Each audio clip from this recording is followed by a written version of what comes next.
Hello to everyone in the chat.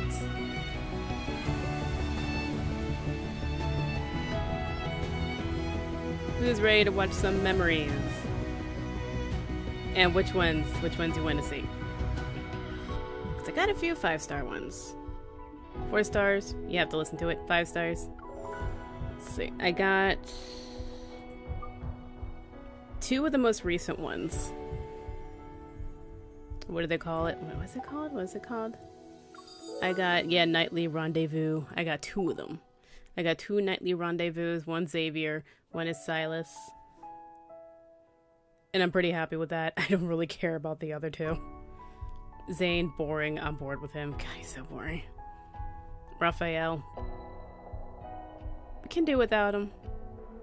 But Xavier is a must. He's number 1. And Silas put a freaking flower in his hair. That's random.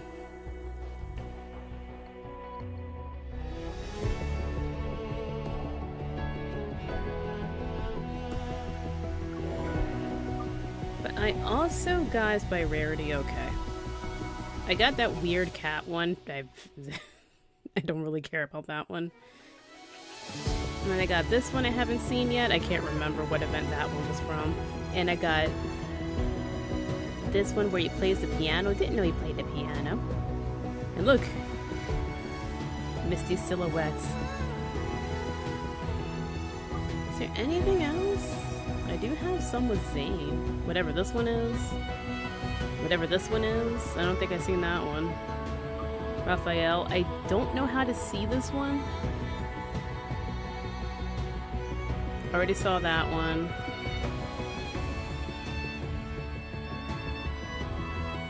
This Silas got his steamy one. Saw that one. This is a myth, so that one takes a while.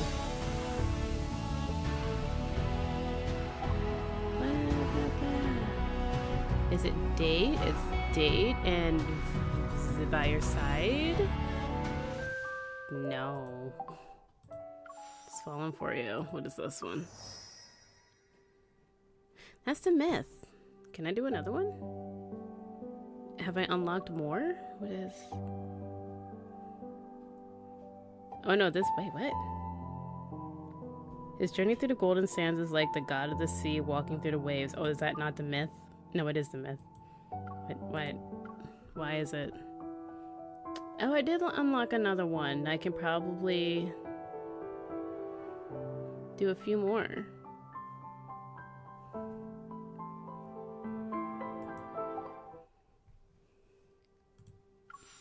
I don't know if I want to do that. Same with Xavier, who's a prince, by the way.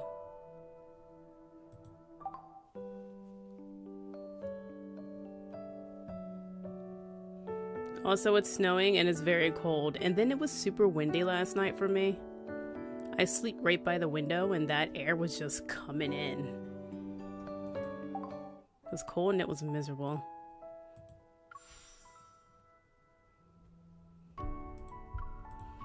And what I can do, I think I'll start with some story stuff. Oh geez, how does this work?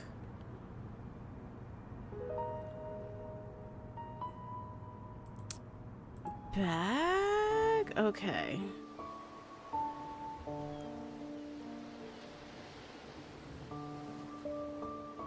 I don't remember where I left off. Investigation, secret, what is this one? Secret tracking? I don't know.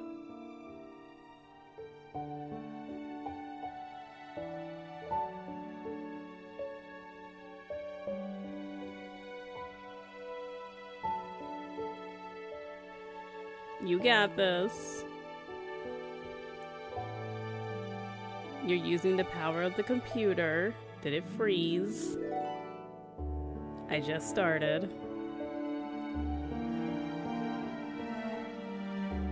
I think it froze.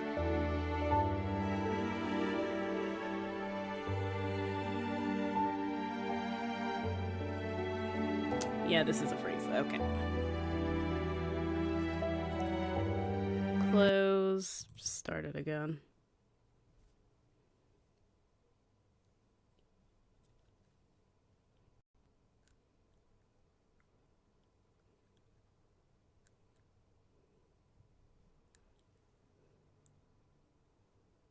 I may need to update BlueStacks.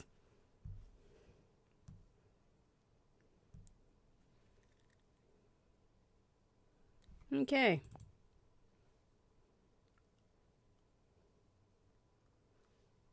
That was definitely a crash.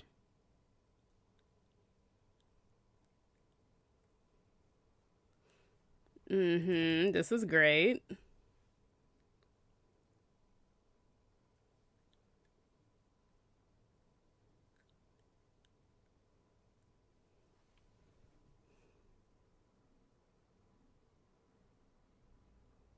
You can pull through. You got this. You got this. I believe in you. But you are kind of frozen on this screen.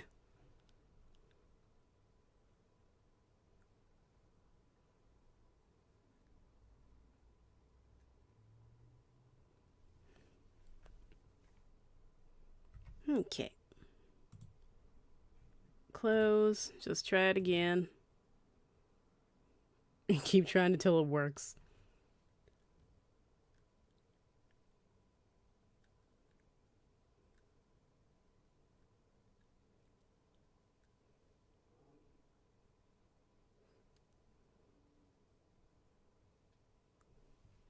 Do we have anything else running? I'll close this. I can close Discord. Some love for longevity before fading to dust. Some long for eternal sleep. There we are. Next time you're asleep, I'll return the favor. What? Walking in? Sure, okay, bud. Back. But I think I just went here. Because I don't remember where I left off. Damn it! How did he manage to slip away again? Nope, definitely saw this.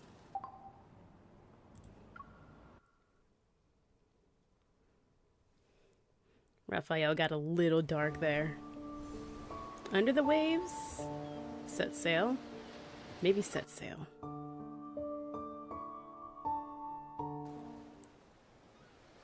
I'd say the wait was worth it. With winds at about 10 miles per hour and no big waves, it's a good day to set sail. Just handle whatever, Since heading out to sea is a daunting task, shouldn't we use something a little more advanced? Like a speedboat? Do you know how to drive a We're speedboat? always cooped up in the house painting and stuff. Let's take this chance to exercise. We're in the same boat now. It's time to tell me what's next. Don't overthink it. You're just gonna do what you normally do. Fight. That's Hat Island. It's having unusual energy fluctuations, and a weird wanderer appeared. You're interested in wanderers? Their protocores contain an extremely rare material. I need to get my hands on it. For painting. I'll use it to 'Cause he's a make paint weirdo, and see? create some art, as one does. Really? Protocores can be used for painting? I'm not a 3-year-old. Weird. The island is literally right there, but we've been rowing for 30 minutes and still no signs of land. Who's we? Are you rowing around in circles? But honestly, they keep taking I'm breaks. definitely trying to move this boat along, but you keep rowing us back. Every 2 seconds, That they're taking explains why breaks. we've been going in circles. This oar is just being mean. I'm getting tired of this. Can we ditch the boat and swim instead? Raphael, the waves! They're heading straight for us! Was the weather forecaster slacking off today? Left, hurry! Water's filling the boat! Steady now. You jinxed Is it? Don't us! just flail the I guess oar we really around. do have to swim to Hat Island. I feel like I'm gonna puke. And then he just passes out. So dramatic.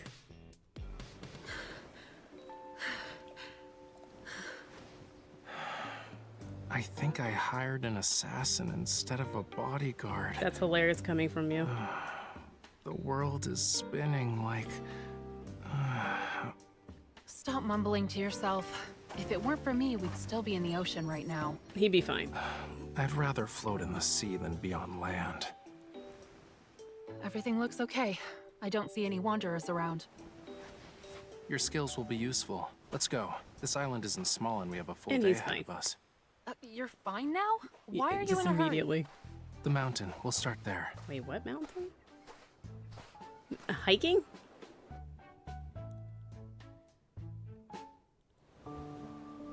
Oh yes, let's row over. Okay, let's take the... Oh, there's a lot more here. Okay. Didn't see all that. No need to do the battles, because I did the battles already. I don't see any signs of life. I remember visiting this place as a kid while on a field trip. The A island? field trip? What's that? You've never been on one before? Oh, right. Never mind. Children line up with their bags filled with all sorts of snacks. And lunch. And of course, we wrote a travel log, and... You had a travel log? You had to do home? Well, sometimes you had to do homework. You were all brave kids to visit places like these. I'm impressed. More than a decade has passed. Change is inevitable. The resonance is weak, and the watch isn't detecting anything. It's possible wanderers aren't involved. Your little watch thing doesn't seem to work that well. Where's the coral stone? Huh? So what? Are you planning to use your blood again? Or like you can use your evol. Oh, it got stuck The coral here. stone is I from this remember water. this. If you notice something weird, Yeah, I'm going back because it got stuck there. We'll just skip that.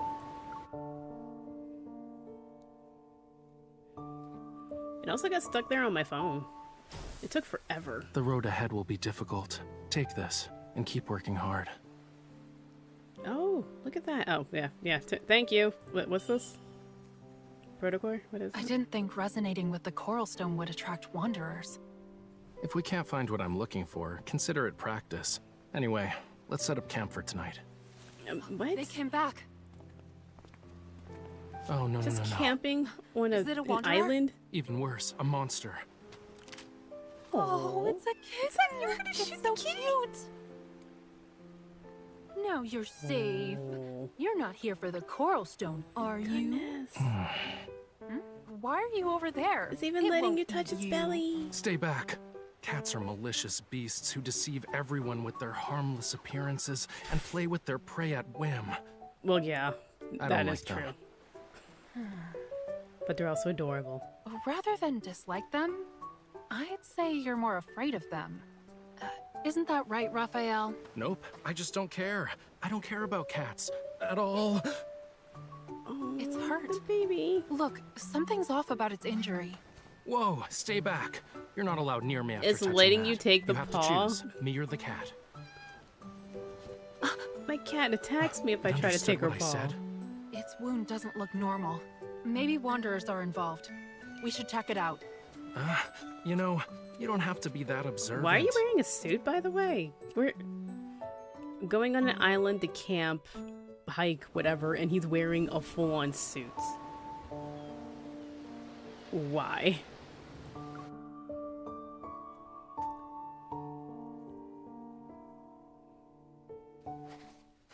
We're not going to disturb the cat's home, right? Also, how are we that camping? little monster We is got the obviously supplies? trying to get some affection. Don't waste your time.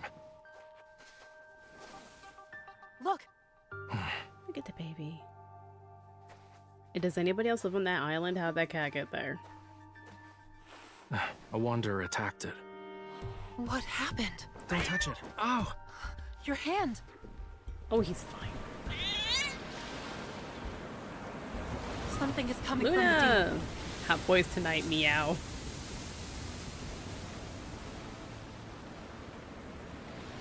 Alright, Luna, you get to choose between Xavier or Silas.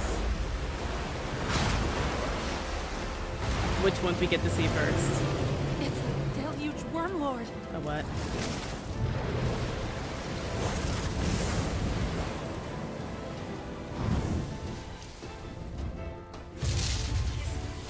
Can split the water? Guess you like my He's blood a getting lot more, scratched. huh? He's getting all scratched up. Sorry to break it to you, but my fire can never be extinguished. Oh, there we go. That's the Raphael I like. Willing to get his hands dirty. I can skip the fight. I already did it. Anyway, next. You know my type. Bad boys? How did we end up in the ocean?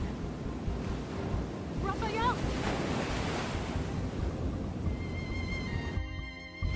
Silas it is. I need to get to the surface. Yeah, it was where the light is? Where's Raphael? There it is. Stay back. Otherwise, I can't guarantee your safety. What about you? What are you doing? Is it clicking that you're underwater and that you're somehow speaking with him? Not your concern. That's not weird? Raphael.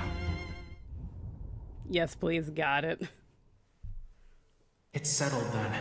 If you don't return,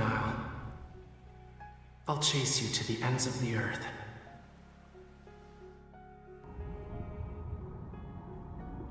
She just drowns. Not your concern. And then she drowns. Oh.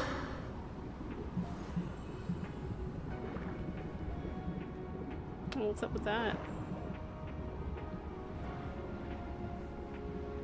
You forgot everything, yet you still insist.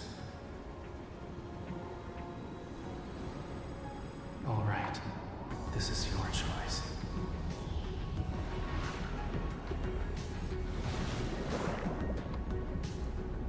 Oh.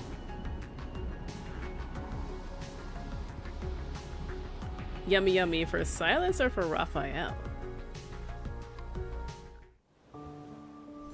We didn't see the full transformation. Next. We're just gonna go through these and then we'll look at hot bad boy Silas. I think I just have, yeah, I got one memory for him. Huh? What? Cat? Raphael? You're awake? Are you alright? Is that a In the banana leaf she's ocean, on? I thought you... The line between being kind and being dumb is very thin. A small smart fish swims away while it still can when the big fish are hunting. You're the idiot. The whirlpool was obviously a death trap, but you just swam right into it. And then you just drowned. Did you not?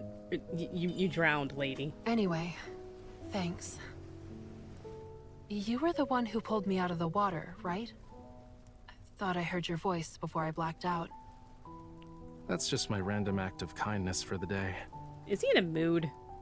So, how long do you think this malicious creature will keep an eye on us? Oh, hi! It's the kitten from before. Oh, that's Now that the Stretch. Wanderer's gone, it should be safe. It'll be cold tonight. It wants a warm place to sleep. Yes. If the cat will let you, yes, pick it up. What a cutie pie. It's moving. Get it away from me. Of course it's moving. Well, duh. A cat isn't a log. Come on, pet it. It won't bite. I'm surprised the cat is allowing you to hold it for that long. You. Pet it, you're just poking it. Your flattery means nothing to me. I don't accept you. Oh my god. If you need to thank someone, thank the silly girl. She's the reason you're even getting a crumb of my attention. It licked me. It licked you? No. A monster touched me. My hand. It's over. I can't hold a paintbrush now. Not like this. Oh my god. So, is there a reason why you don't like cats? Why should I? I dislike them because I do. For Rude. humans, it's game over as soon as a cat nuzzles them. Oh. Raphael, that means it trusts you and feels grateful. No, it means they want food. Well, That's it. Animals that are fond of humans usually have a tragic end. One moment you're cute and cuddly, the next they toss you aside. You're forgotten, left behind. Oh, the kitty. Look, it's saying not all humans are like that. And you? Wasn't there something important you forgot about? Oh god, now you're being all angsty. Alright, the coral stones. Yeah, those. Are you talking about the coral stones? You're good at remembering trivial things. We'll have more opportunities to get as many of those as we want. The hell is that? Today, we got lucky. Isn't that the protocore from the Deluge Wormlord? I didn't think you'd be able to find it. I see that twinkle in your eyes, you know. But this protocore is mine. Sold on the black market. Here's payment for your services. That didn't get wet. You were underwater. You actually remembered. Is that not... The that's nest. paper. How'd that not get wet? Why is she not questioning?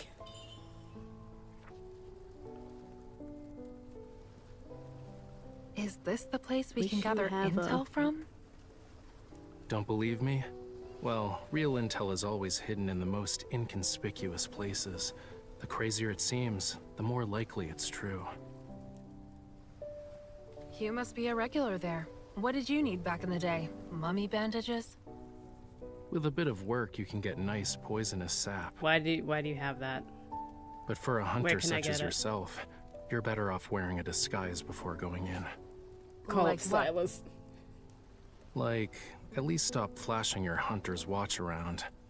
Also, it wouldn't hurt to pick up some of the local lingo. Oh wow, you're really good at being incognito. I'll proceed with caution. Where'd you It's learn okay. that? I'm a generous employer. Since I hired you as my bodyguard, I'll cover for you when it matters. But I must warn you. In places like the Nest, you have to pay a very high price for obscure information, especially for stuff involving mysterious protocores. Yep, call up Silas, get that black We're card. saved. Let's call it a day, yeah?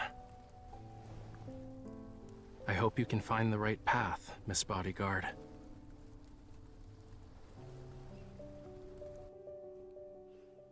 Call the man with the money. Or Zane, he's a doctor. He should have money. Unless he's in debt from school. But I don't know where this takes place. Maybe he didn't have to pay for school. Who knows? The warm night breeze rises from the sea and carries with the shining sand of White Sand Bay. It sweeps past the skyscrapers, eventually disappearing into an alley even moonlight won't touch. Okay. At the end of the alley, electronic waste, hidden from Lycon's daylight, is no different from rubble. Ew. The fleet will return from the deep space tunnel tonight. Yeah, this is gross. Actually, it's junky, but not dirty. A recently discovered planet, Alpha PO159, is confirmed to be dead by the DAA. A planet? What does it mean when a planet is dead? They say you're connected to Isaiah's death. A planet? I never believed them. You would never attack your own comrades. Savior! Oh, Savior! Yeah, he would. Probably. Maybe. As you can see, I'm a monster now. You don't want to end up like me, right? But sooner or later, you'll be walking down this path as well. Only she can save us. You, of all people, should know. That thing is with her. I've seen. The whatever core that's in her heart. I forgot what it was called. The ether? Ether core? A gleaming blade rests against a man's throat. My man Xavier. He stops talking immediately. He doesn't even dare to swallow. Until that day comes, no one should even think about getting close to her. The same goes for me. Oh, you can get close. You're still stubborn, huh? What's the point? I don't need to explain myself to traitors. Oh. That's how you're describing us? Have you forgotten about your home? Our home? Have you forgotten that he's your prince? Show some respect. Xavier, You're the traitor. Your Highness. Come on now. On the edge of darkness, a blinding light culminates into a muffled grunt as flesh is stabbed. The collapsed figure transforms into specks of light. Soon corroded by black particles, they dissolve into the cracks of the road. Clink! He picks up the item, steps out of the alleyway, his feet crushing the messy reflections of neon lights scattered on the dirty water's surface. Cleanup isn't necessary. No one should notice there being one less person of their kind. Besides, the city is riddled with filth. Are you in the N109? Where are you? Where'd you go? Without a doubt, Alpha P0159 Stera energy has been depleted. That's still the planet, right? What we're seeing is a faint glimmer emitted from the farthest reaches of the universe, an echo from 300 million years ago. Phylos? The young man tosses something over to the bartender behind the counter and plops down to a corner seat. A loose, woolly hat keeps his face covered in the shadows. Since when was the Nest interested in astronomy? Are you wearing the stupid woolly hat? How am I supposed to know? Blame the Deepspace tunnel. We've never been this close to the cosmos before. I thought the cosmos was infinite. The bartender looks down and sees a damaged protocore. He uses a bar towel. He must be an N109 because you're using protocores to wipe off the crimson smear lingering on it. You always take bounties but never accept the rewards. I wonder if you have a grudge against them. Don't ask any questions, dummy. Isn't gathering personal information your specialty? Besides, it's possible that I'm on your bounty list too. Ooh. Yeah, good luck with that. I dare you to try to go for Xavier. Have fun. Tomorrow night, it'll be hunting day again. Will you join in on the fun? Someone deliberately stirred up some trouble in the Nest today, but he doesn't have the patience for it. Not interested. Ooh. Where is it? Down to business, Xavier. The bartender shrugs. He reaches under the counter and pulls out a dark-colored envelope. Sliding it over, he leans in. Don't say I didn't warn you. Pay attention to wandering eyes. He's been doing that since the beginning. There are 3 pairs. It's likely his actions in the alley caught their attention. After all, birds of a feather flock together. If he makes his move here, he'll have another bounty on his head. He needs to be more careful in Lycon. Oh, we're not in the N109. Okay. Traces of light begin to coalesce into a long sword in his right hand. It's right over there. I wish you the best of luck, miss. Thanks. Hey, Xavier, what you doing here? Inside the dimly lit bar, every face is indistinguishable. They are beasts looking in the dark. Only an open door allows a bright light to spill in. From the single beam of light, the silhouette of a girl emerges. The animals are growing restless. He pauses for a moment and pulls his hat down. You are wearing that stupid woolly hat. Like, why? The light sword in his hand quickly dissipates. It's gone, disappears. He stands up and heads straight for her. As their eyes meet, he sees surprise flicker in her gaze. Follow me. Oh, let's go to the alleyway. Wink, wink. Nudge, nudge. One more.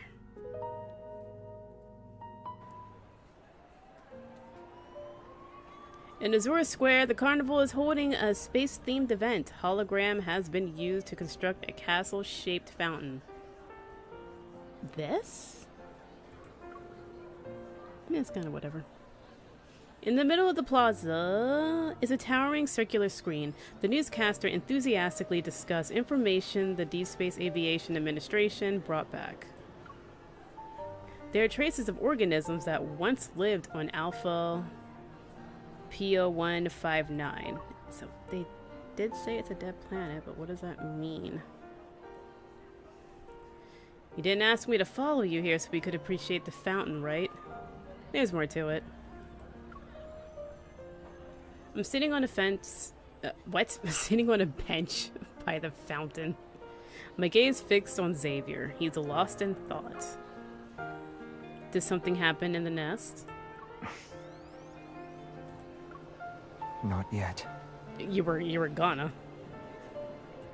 When I saw you, I just asked you to follow me without thinking. So you could kill them later?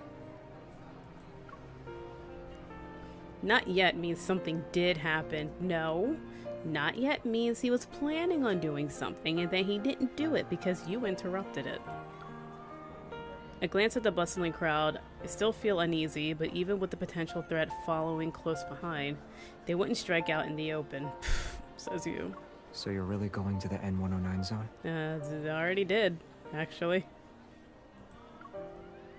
In that moment, Xavier takes off his stupid woolly hat and changes the subject.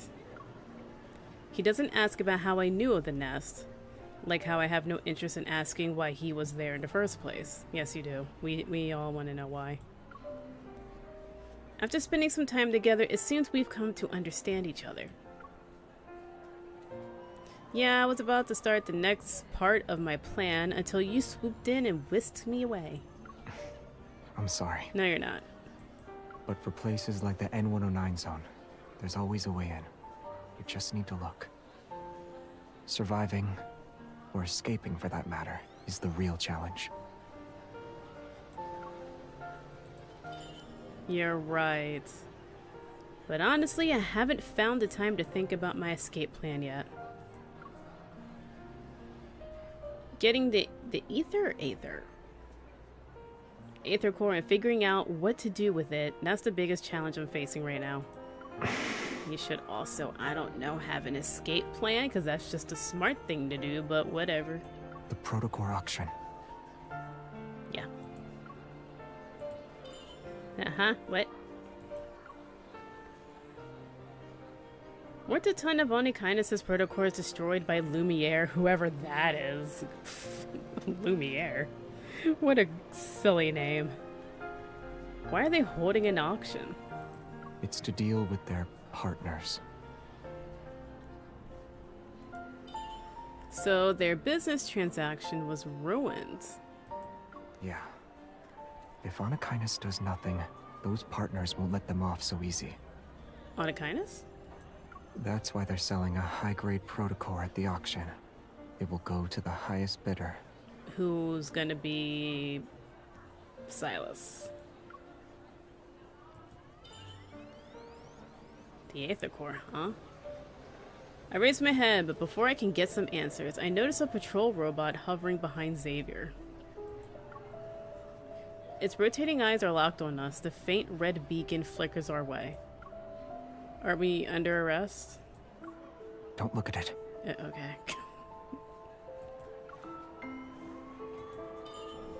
Is there one behind me?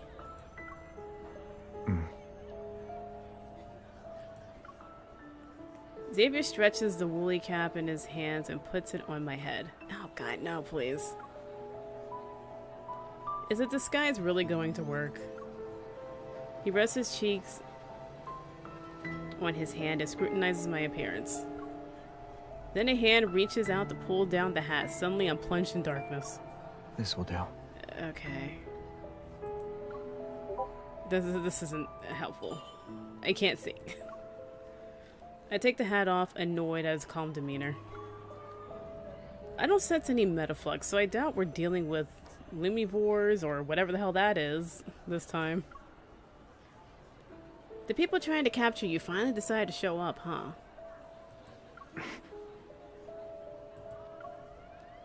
I always wondered why I find myself in the same situation whenever I run into Xavier.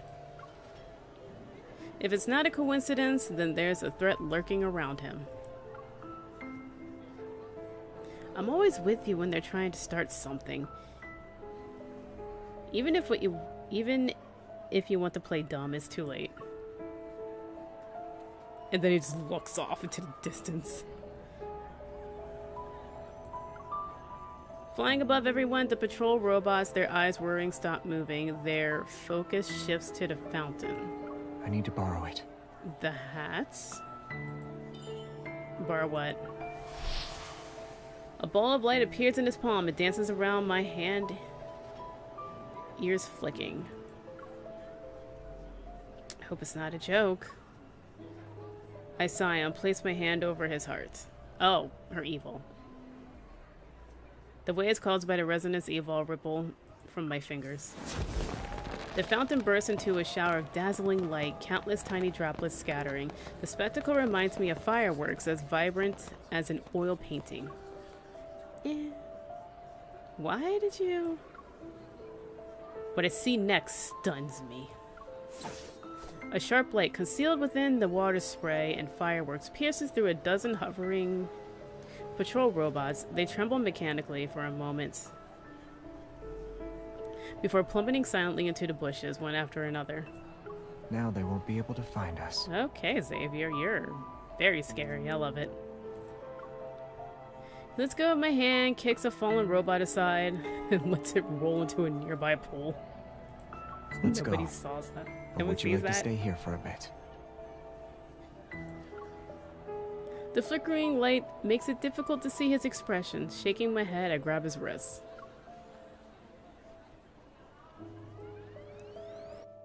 And that dude is a prankster? He's scary.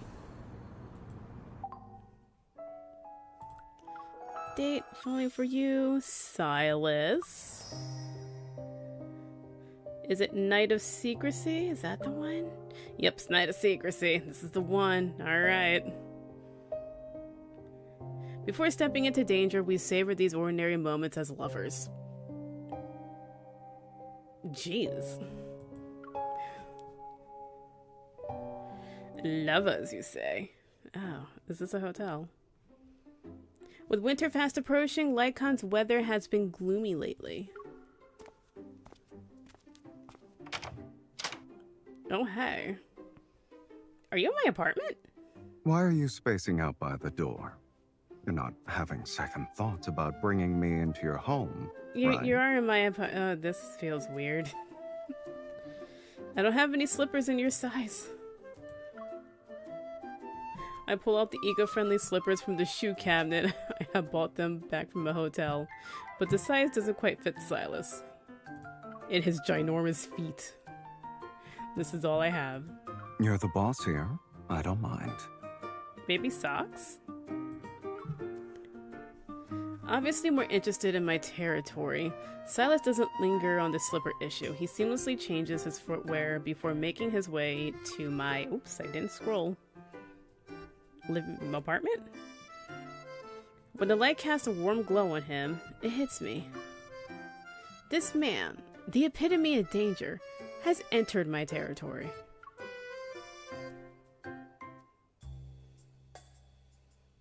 This morning, the only kind of space, Silas's house. A guarantee, at least, but he doesn't let anyone follow. In a place like that, our boss man might not. And if he goes there by himself. Just as I walk in, I hear Luke and Kieran arguing about something in hushed voices. As soon as they see me, they fall silent and quickly point to Silas's door and sink. Oh god, what are you wearing? Silas is fiddling with the flower on his desk. The bud, intertwined with black and red mist, has yet to bloom. Perfect timing, kitten. What are you doing? What are you wearing? What's that shirt? Why do you have a tie with this shirt? It doesn't really go. He takes my hand and a linkage emerges between our clasped hands. In response to our resonance, the bud quickly blooms. Do you like it? It's a new species I found. Okay. It's beautiful, but I guess you soon won't have time to take care of it. Is that why you're frowning? You're worried about my flower? How much did you pay for it? I demand to know. I let go of Silas's hand and the energy linkage disappears. What sort of trouble did you get yourself into this time? It's more like trouble finds me whenever it feels like it. And unfortunately, the ones I have to deal with this time are a headache. Is it Lumiere? They're more dangerous than the explosion on Tula Island? He clearly remembers that parting had me worried for so long. Yet he still smiles. It's hard to say, but I have to leave in 3 days. What? Then I can, or can I, or what am I No. doing? Don't worry about it. I'll be back once everything's been wrapped up. He got guns on the wall. Just notice the guns. So dangerous. What? He reaches out and ruffles my hair. Don't touch the hair. After all, I'll miss my flower if I'm gone for too long. You keep avoiding the elephant in the room. Is that so? Well, if I don't come back this time, then I have suffered a fate worse than death. Like you've been captured and sealed away. Because I don't think you dying is difficult.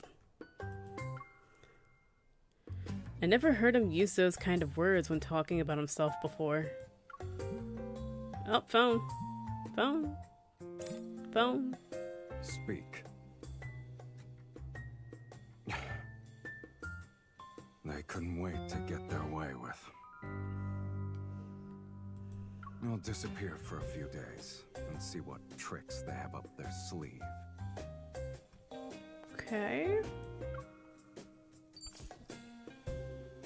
Speak. The phone call is brief and offers very little information, but an idea is quickly forming in my mind. So your troublesome opponents have already sneaked into the N109 zone? What about it? Is that a yes? He raises an eyebrow and waits for what I'm about to say next. If you need to disappear before you leave, I can arrange you a safe house. Does he not have a safe house? Oh, my house is his safe house? Okay. My place isn't big, so I'll skip giving you a tour. Just bedroom over there. Kitchen is the place with the stove. Bathroom is that door. That's the balcony. Do we have a balcony? Yeah, it only takes one glance to see everything. This is how the home of an ordinary person is. It's cozy and cute, and not massive with ugly decor everywhere. Soz picks up a chubby plushie from the couch. It looks out of place when he's holding it, yet the image is inexplicably adorable. He pinches the plushie's cheek. This is cute. Oh, you say cute. And give it back. I rescued a poor plushie from him. How come you won't let me make new friends? Oh my god. Take him for a walk. Jesus. There's no need. You'll be leaving in a couple of days. You don't even tell me where you're going. It's to ensure someone's safety. You arrogant jerk. With this thought, I placed a plushie, the one that didn't get the chance to become friends with Beyond a Kindness leader, back on the couch. Sweetie. Okay, what? What is that? What is it this time? Where do I sleep? Seriously, take him for a walk.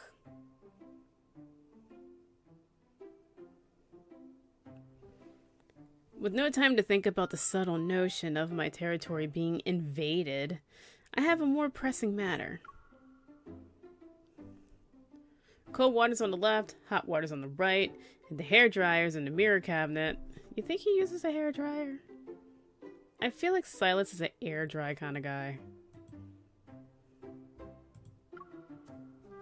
Here, the towel is new. Hurry up. Keep the door open. With a plan in mind, I toss the towel over Silas's shoulder and push him into the bathroom. Clothes? What was he wearing? Did he bring clothes? He almost bumps into the door frame because of his height. Why are you rushing around and pushing me? Does your hot water come on a schedule or something? Actually, yeah. Yeah. It might be out, so you better hurry. Take your time, enjoy your wash, and savor the simple pleasure of a normal bathroom. With the size of your bathroom, I doubt anyone can really enjoy. I mean, do you at least have a tub? Just go already.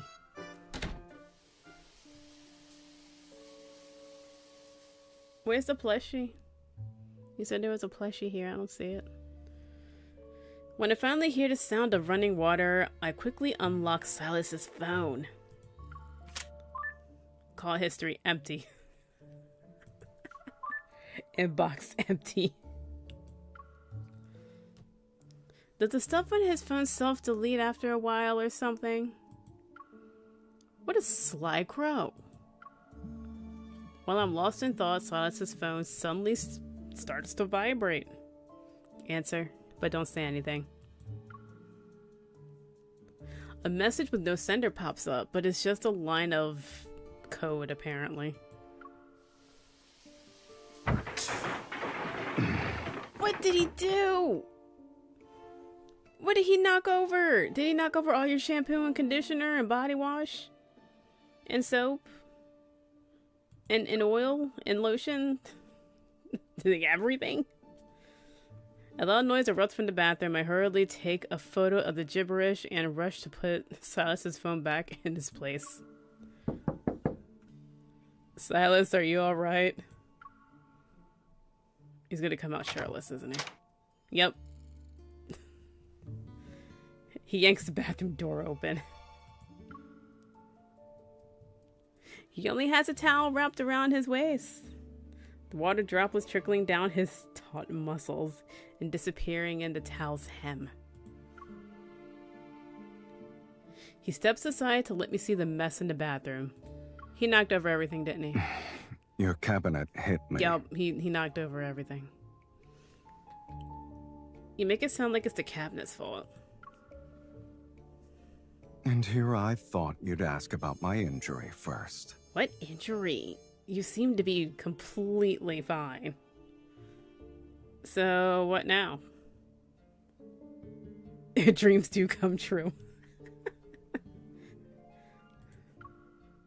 You should compensate the victim. Uh-huh. How so? Then come over here, apparently. Whoa, whoa, whoa. Blow on his boo-boo. No, you're not recording anything. Ugh.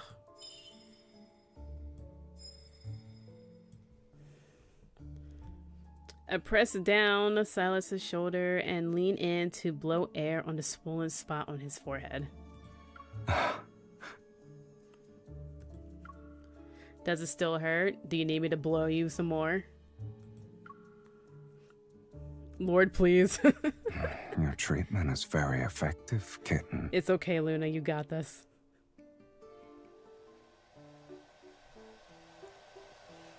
What about food? What are we feeding him? Is he sleeping in this?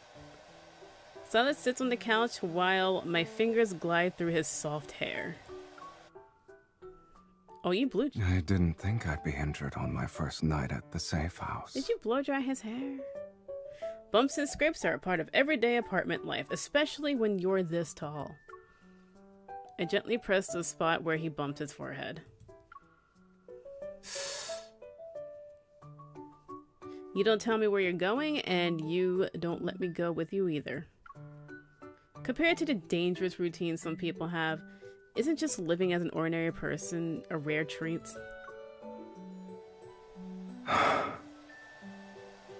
Is that yes? No? Maybe? What? Is he asleep? The noise of the hairdryer muffles his response. I can't see Silas's expression from this position, and I can only sense his breathing tickling my chest.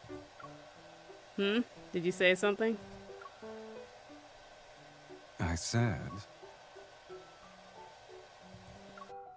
He takes the hairdryer from my hand and turns it off. Then, with a gentle, warm grip on my wrist, he makes me stand before him. I used up all of your body wash. What the fuck? By the way. What? I bet it wasn't necessary. I'm so happy that I can't stop smiling. All of the body wash? That is unnecessary. First of all, you use soap. You clean yourself with soap first, and then you go in after with the body wash, so you get the scent of it. Did you at least use soap? Did you use shampoo? Conditioner? Body oil? Lotion? Gotta take care of everything. Whoa. Silas's first night at my place ends just like that. Him using all your goddamn body wash. Does he smell like, I don't know, cotton candy? I decoded that string of gibberish. Are these coordinates?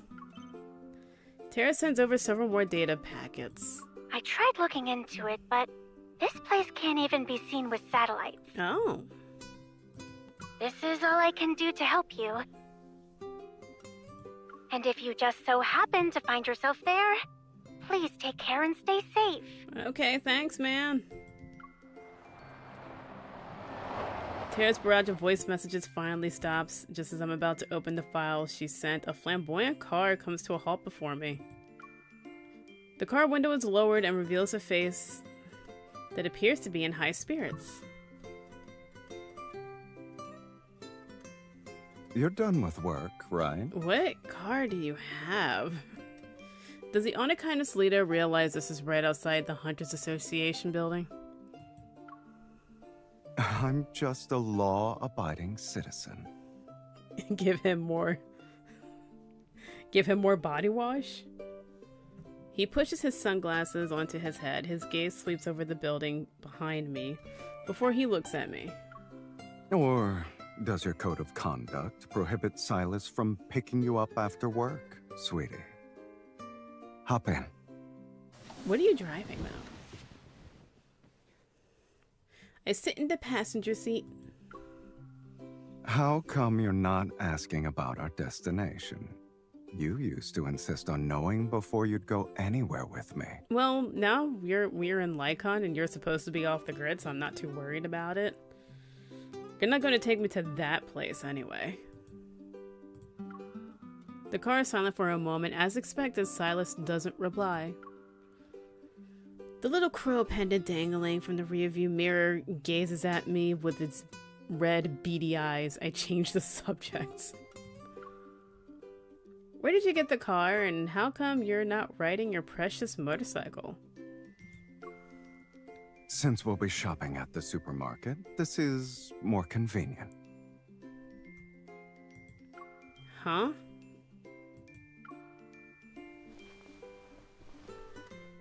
Hello. He leans over and clicks my seatbelt into place. Oh, safety first. Did you already forget how those slippers don't fit me? But supermarket? Go to the mall. It's rush hour and the car is crawling along. It frequently stops at red lights, as you should. Despite the poor road conditions, Silas appears unfazed. He taps the steering wheel to the beat of the song. I thought your patience would be at its limit during a time like this. As you said last night, living as an ordinary person for a few days is a rare treat for someone like me. Someone who's so damn rich. This includes traffic jams. As the green light ahead of us switches to red, Silas slowly lowers the volume of the music. Speaking of which, being a hunter isn't exactly a peaceful line of work. But so many do When it. you're in danger during a mission, do you think of anyone? Xavier, he's my partner.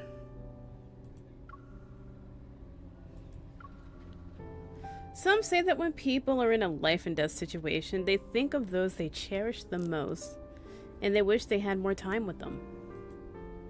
I don't think that's you. What a nice non-answer. Exactly. Come to think of it, it's almost like you're trying to persuade me to leave my Anakinus life behind. I mean, don't leave the money behind, but leave the life behind. Bring the money. I bet your reading comprehension scores were horrible.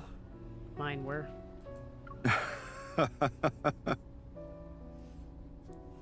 So, is the big bad boss of Anakinus really going to retire over just one sentence? No. As the light turns green, oh, he's making a turn. The traffic starts to move once more. Silas grips the steering wheel with one hand and carefully presses the gas pedal to follow the car ahead of us. Suddenly, a warm touch. There's a warm touch in the back of my hand. Holding hands. But after my dirty work is done, I'll wash my hands before going home. Oh, that's nice. Can you use your own hand soap if you're going to use the whole goddamn bottle? Silas and I return with lots of groceries from our shopping spree. However, the amount we bought doesn't change the fact that he'll be leaving soon. After dinner, I find a reason to excuse myself and slip back to my room. I carefully studied the files that Tara sent. You can just do that in the bathroom? Rebecca, Happy New Year, finally able to catch a live. Holidays were crazy. Oh, I bet. How's the weather for everybody? It's windy here and probably snowing. I don't want to look outside. It's cold by the window. Everything conveys one message. The coordinates lead to a restricted area designed for experiment where high-risk wanderers are found. Okay. It looks like the owner of this area is also closely linked to Ever. I'm supposed to know who that is. Between them and Silas, what in the world is going on? Who's Ever? I meticulously review all the information once more before collapsing onto the bed. You should have Silas join you. Where's he sleeping? The couch? That big body on that couch? When I close my eyes, chaotic thoughts flood to my mind. Silas alone is enough to keep me tossing and turning. Silas with the towel on, using up all your body wash. I can't fall asleep. Go ahead. Ooh. Listen, listen. Those claws sure have a great reach. Ooh. The sound of footsteps and a muffled conversation emerge from the living room, but they soon fade away. Damn it.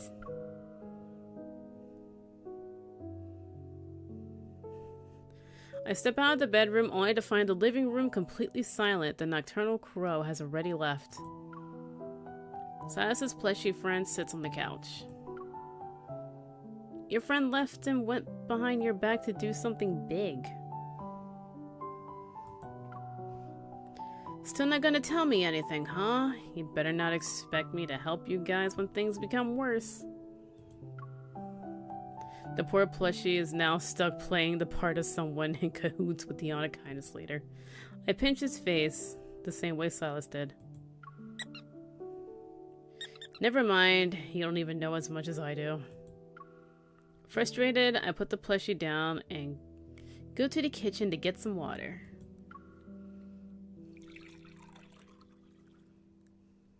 Oh, look at that pie. That's nice.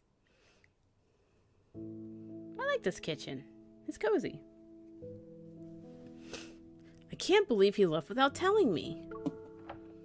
I set down the cup with a thud, just as a faint sound comes from the entrance. Suddenly, I feel someone's warmth pressing against me from behind. I instinctively swing around with a punch. Are you staying up late because you're worried I left without saying a word? He catches my fist, and I smell the familiar scent of my body wash.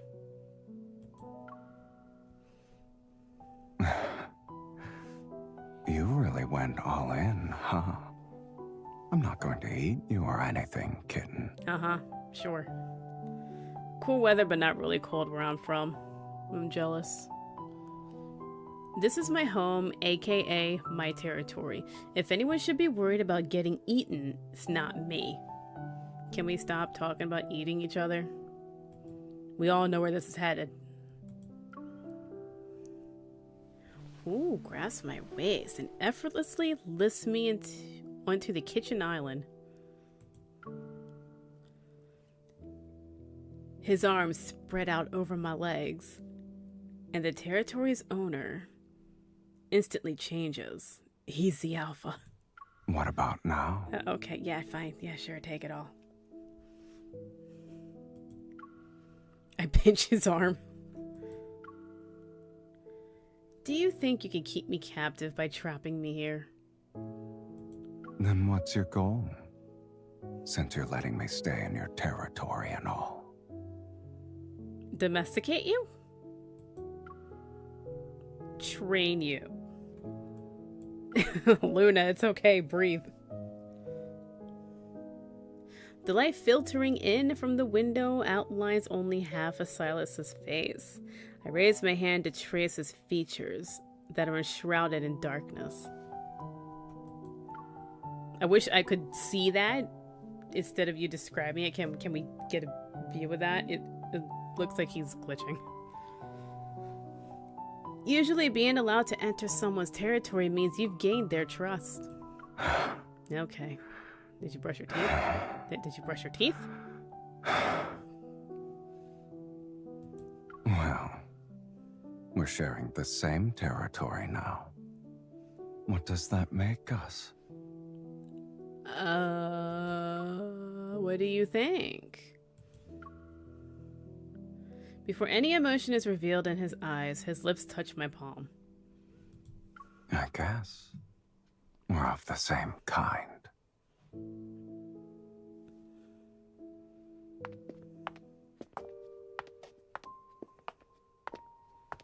The following day, the weather is even gloomier, and snow is on the horizon. Same. With Silas's departure nearing, I've made up my mind. Oh, lover, please. After the late-night movie ends, Silas and I walk back to my apartments. I didn't expect an old movie to be so entertaining. Oh, lover boy, please. The protagonist had a lot of fun at home, and even tricked those bumbling thieves. You could learn a thing or two from it. Was it Home Alone? I see you're doing well in your studies, leaving people alone at home, for instance. As for the bumbling thieves, it's Home Alone. They're talking about Home Alone. My gaze shifts to a distant shadow before returning to Silas's face. This movie has a few sequels. Do you want to watch them together later? On the couch? Sure. But I just remembered I left my phone in the car. Then I'll wait for you upstairs. I'm clicking. Let's go.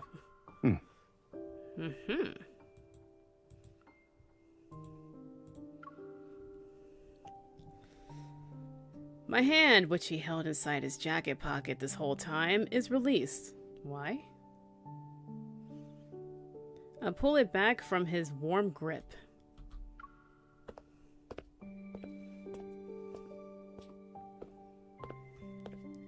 Silas turns and walks to the parking lot. A sudden chill brushes against the tip of my nose as the snowflakes haven't been restrained for days sporadically fall. Damn it. He just left without even a bit of hesitation. He went to go to the car to get his phone? How far is the car? Silas's phone rings in his pocket. He turns around, eyes fixated on me as he ends the call. I was counting the seconds to see how long it'd take you to catch up. Can't you come up with a better excuse than looking for your phone if you want to protect me? Don't underestimate a hunter. It's probably best if I leave early for your sake. Your safe house isn't safe anymore. Well, it's definitely not safe if you leave. In the shadows... Oh, right. Her eyes looked at a shadow in the distance, so I'm guessing that was whoever is tailing Silas. The tails eagerly fidget because of his words. I take a few steps to close the distance between us. Is that why you went out last night? To deal with those tails? But we agreed to spend these 3 days together. You can't just leave on your own before time's up. You're really sticking to that, huh? There's like 3 people watching you. Yeah, and one more thing. I turn to face the shadowy corner. Are you going to shoot them? Being passive isn't the way of a hunter. Got it. Oh, yep, they're gonna deal with it. A dark red mist swirls ominously around Silas's fingertips. Okay, in the next moment, the mist pounces mercilessly into the shadows that's been lurking in the dark and watching us for a long while. And he just commits murder. They just kind of leave the bodies outside. After dealing with the people who attack us, Silas and I decided to leave the city tonight so we don't cause any more trouble. The car drives to the outskirts of Lincoln and eventually stops in front of an estate's mansion. A different mansion that we'd never seen before, I guess. It looks the same as your house. Ugh. Gross. I see owning multiple properties can be quite handy, but they all look the same. A smart crow always has a few tricks up his sleeve. The same can be said about having multiple slippers. Okay. That was definitely some dry humor. I feel a little chilly. It is chilly. It's very chilly. I mean, it is snowing outside. Right? It's so cold. It's like we should keep each other warm. Leave the city and the bodies behind. They definitely did that. Silas lights the fireplace. Oh, a fireplace. I'll leave after dawn. You should stay here for a while. I know your territory is pretty safe, but as I said, a hunter doesn't like being passive. So go get him. Really? Yes, really. Talking too much might give me away, so I changed the topic. I point to the various stacks of exquisite gift boxes on the floor. Why are there so many gifts? I hosted an appraisal salon here not too long ago. I have a ring with his name on it. What does it look like? Does it have a ruby? To go with his eyes? Knowing his hobbies, I can guess what's inside these boxes. Hands. Can I take a look? Protocourse. Come here. Okay, yeah, sure. Silas and I sit side by side on the carpet before the fireplace. We unwrap 2 vintage firearms. Oh. Classic models like these are a rare find nowadays. Why don't we have an assembling contest with these 2 antiques? So ruby probably was silver. Because silver is his color too. Basically to match the pin he got here. The loser has to answer a question from the other person. You're really persistent, aren't you? I already see wedding bells. Your tone already preparing to lose something to me? Have I ever mentioned how much I like your confidence and determination? Yeah. As he speaks, he swiftly disassembles the gun. Good luck, girl. No, but you can say that again when I win. And kids. With his lifestyle? I won. I press the gun muzzle against Silas's chin. He raises his hands halfway and slightly tilts his chin to meet my gaze. So you pointed at him. And I lost. Go ahead. Ask your question. Where are you going? The flames in the fireplace flicker and cast a warm orange glow on Silas's face. Can we see this? I lower the gun. I'm sleepy. What? It's not a question. Can you tuck me in? That's not a question. That's a request. I thought a certain relentless hunter would ask about my destination. Me too.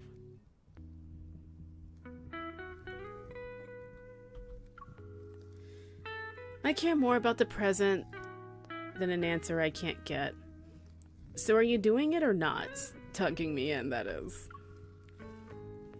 Oh, Of course, kitten. All right, well then. He stands, picks me up, and carries me to the bedroom upstairs. This request is way more powerful than that little gun. Okay, relax.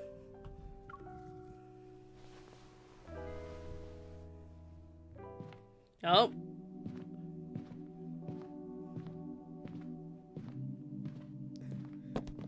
Oh. The bed, that's a couch. If you don't want to lie down, I can keep holding you until I leave.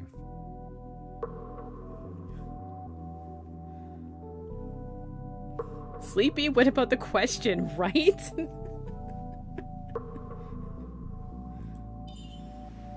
What if I don't want to leave? Then, or what if I don't want you to leave? We better make the most of our time before dawn. Oh, this music. Oh, whoa. When did you do this? When did you unbutton your shirt? Or when did I do that? Yes, yummy Ruby. Push him down. Oh, okay, whoa. Oh, whoa, whoa. Oh, you're flying. Kiss him. Yeah, sure. Get in there. Whoa. Ugh. Yeah, nope, that's not. Oh, she got a romper. No, those shorts. You really don't want me to leave.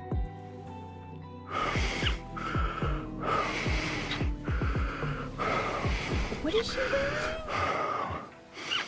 The corset? Silas, over here. The bed? Oh, yeah, the bed. Jesus.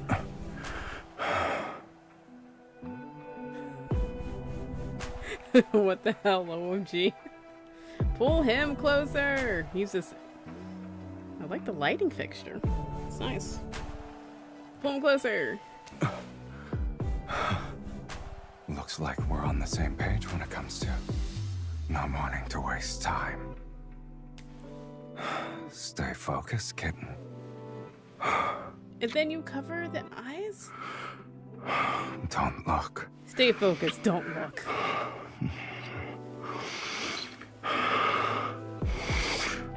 Okay, that's a lot of breathing. Blushing, he is blushing. Working him. Touch. You're blushing. You always had that right. Which means you can be even greedier.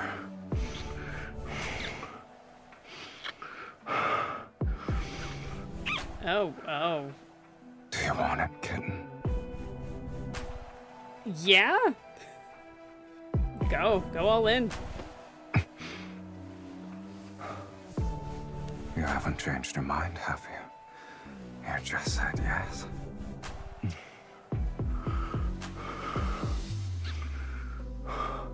I'm hoping yes is still your answer because I just can't hold back anymore.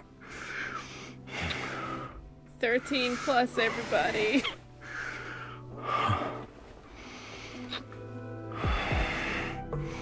Okay.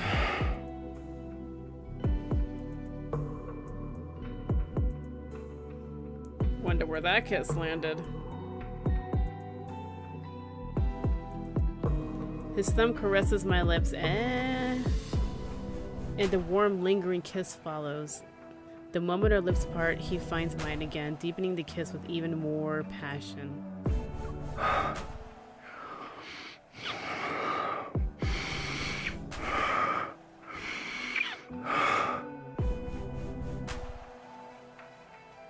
Oh, he's sweaty. Jesus. Good lord, dude. What did you do? Silas, I can't breathe. Apparently neither can he. I push Silas away and take a deep breath, my vision blurred by the strands of hair falling across my face. He gently pushes them aside. He's heaving. I'm sweating. My god. He working. His fingers, warm with intent, glide downward. He takes my chin up. Yep, he takes my chin up, forcing me to meet his gaze. What happened to being sleepy?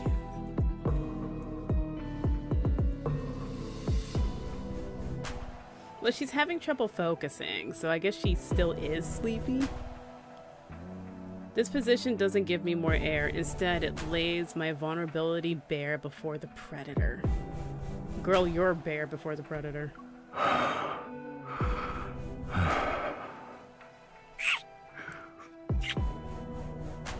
Hey, no biting. No bite.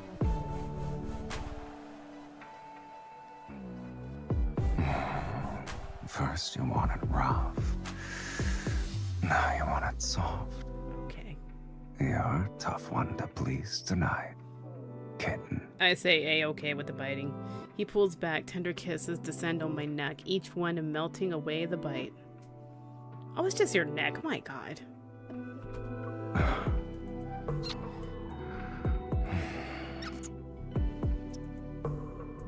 What do you really want? Won't you be honest and tell me like you just did?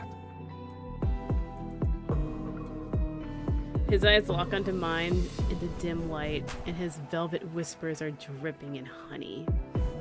Ugh, velvet and honey. Ugh. I stepped in honey today. It is disgusting and sticky. I'm not falling for your tricks. Okay, what do we... Did we put him on his back? Yeah, we did. I roll over and switch positions with him. From a higher vantage point, I look down with a smug smile as surprise flickers across his face.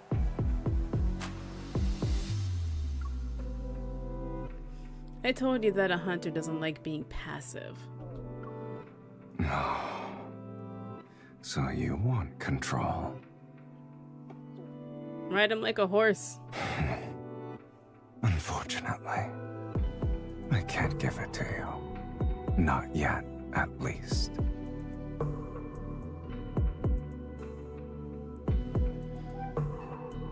His warm hands scorch my skin and slide up my back, unhindered, settling firm on my waist.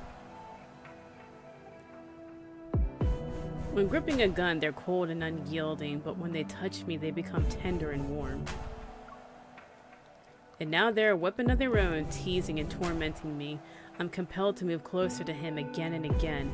There's no room for hesitation or evasion. Get it. Get it. Don't run. I think we're too out of breath to run here. You're so annoying. I won't deny it. I guess you can say I lied. Tonight you're not the only one feeling greedy. And I won't be leaving until this greed is completely satisfied. Oh, I misspoke. What? Greed can never be satisfied. Okay. But you can temporarily soothe it. He takes my hand and places it against his chest. His voice is slow and earnest as he asks the question once more. Say it again. Kitten, do you want it? He's asking. That's the hottest thing ever. Our gazes meet, our heartbeats sync up. Oh, I can hear it. My goodness. I recognize this as Silas's way of confirmation, asking for consent. Girl. I run my fingers through Silas's short hair that's damp from sweat. I lean in closer under his intense gaze.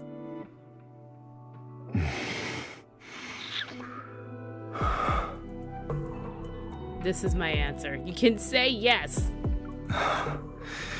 Just to be clear, for legal reasons.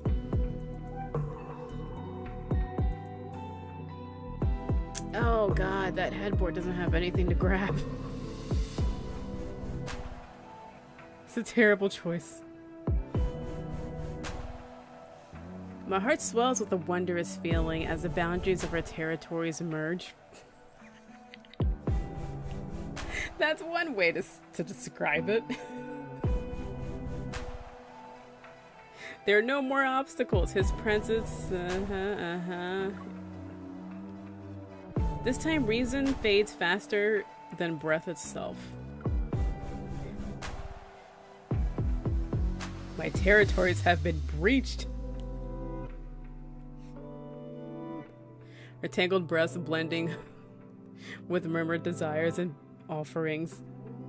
I got this. Breathe. Become the most intoxicating melody of the quiet night. We're fulfilled, yet always yearning for more.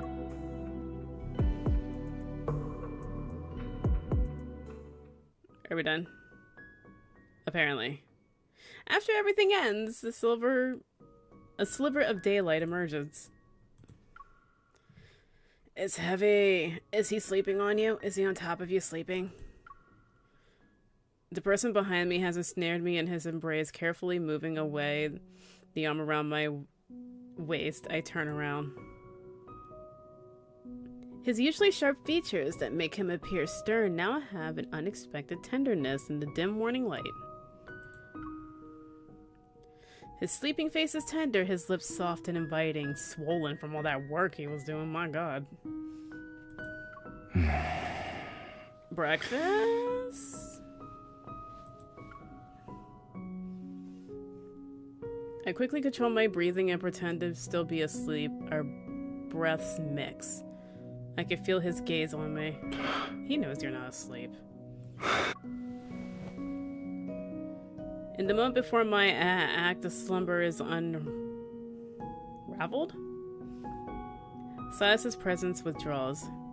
It's soon replaced by the sound of the shower emanating from the bathroom. Does he have his own body wash? You should take it. I'm still mad about that body wash. Take his body wash. When Silas leaves the bathroom, the figure on his bed is already gone. I mean, you should bathe. You had a wild night. Please shower. You're covered in stuff, I know. Shower. Maybe you use a different bathroom. It is a mansion. Hopefully she showered. Honk outside the window.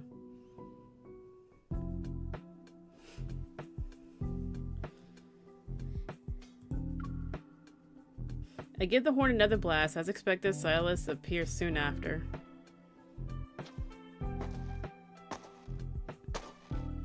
I lower the car window and watch him squint as he moves closer. He shields his eyes from the snow's glare. Ew. Yeah. You're so slow. If you don't hurry, we'll miss the flight. I grin as I wave plane tickets at him. A rare expression of surprise flickers across his face. No wonder you didn't ask about my destination after winning. You already had this planned all along. Someone's thinking about going on an adventure alone, but I won't let him run off that easily. She has a job. How is she getting all this time off from work? In that case, you must also know who we'll be dealing with. Do you really want to do this? I mean, sure, whatever. It's a lot easier than last night. When you're around, there's nothing to be afraid of because you're horrifying. Get in. You're the scariest thing here.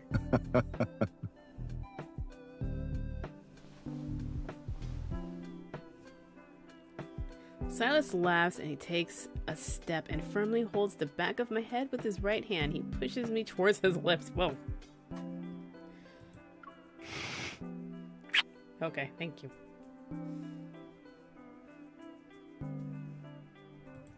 Let's go. Yeah. Good morning.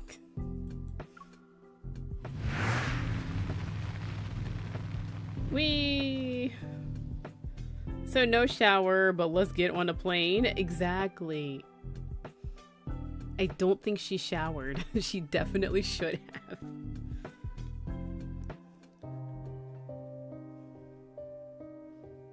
I'm sure they're both clean, but no. Give me gems.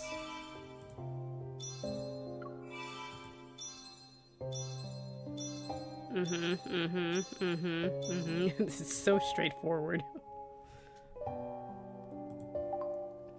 Well, that was Silas. If it's like that, how was it with Xavier? It's this one. Since Xavier and I wrapped up our joint mission with the Hunters Association, I notice he gets these little bursts of temper. It's not like the calm, collected Xavier I knew. Something's changed. Little bursts of temper. Oh my god. Xavier, what is your problem?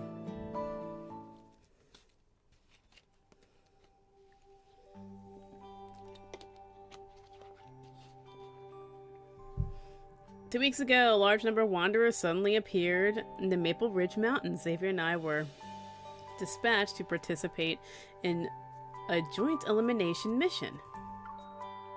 During those 2 weeks, I served as the mission's leader and coordinated with hunters from various regions who came over to provide support.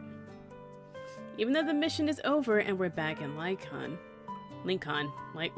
I always change. Is he jelly, Xavier? It sounds like he's just pent up.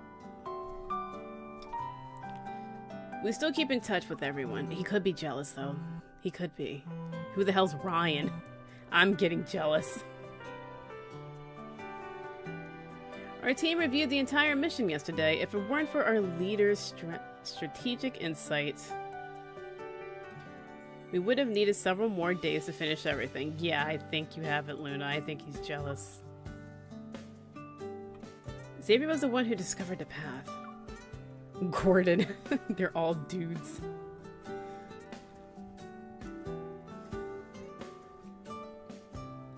As soon as Xavier found it, our leader immediately came up with a detailed plan.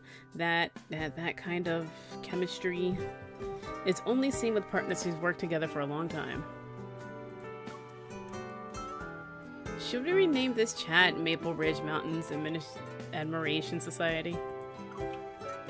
We're just hoping we'll get another chance to work together again. Oh yeah, we just got a new VR combat simulator. Do you want to stop by and try it out when you're free? Says Ryan, trying to hit on her. Oh, then Harold. Can we talk about something other than combat for once? Why don't we talk about our hobbies instead? We might find something to do together. Do you want to go first, Captain? Her interests are the same as mine. We're already a team. Yup, Xavier jealous. My fingers freeze just as I'm typing a response. Xavier rarely speaks in the group chat. And his answer, someone's a little possessive. I glance at his response again before opening our private chat. Yo, what the hell? Thought you were still sleeping. Got the time vibe, especially those last 10 seconds. Almost missed your chat with your new friend. Are we going anywhere on the holiday? Been on the field of duty for a month and a half, and it's so cold out here. I want to stay cozy at home. I'm thinking of getting a tree for the living room. My cat is in my room. She just opened the door and let herself in. Well, she pushed open the door. I'm thinking, did I not? Yes, I did. Let's get a tree, Xavier. I like staying cozy at home too. Oh. I put down my phone. I'm unable to suppress my smile as I imagine Xavier reading my message. He's probably grinning too. Coco. Coco, are you cold? Is that why you're in here? Coco.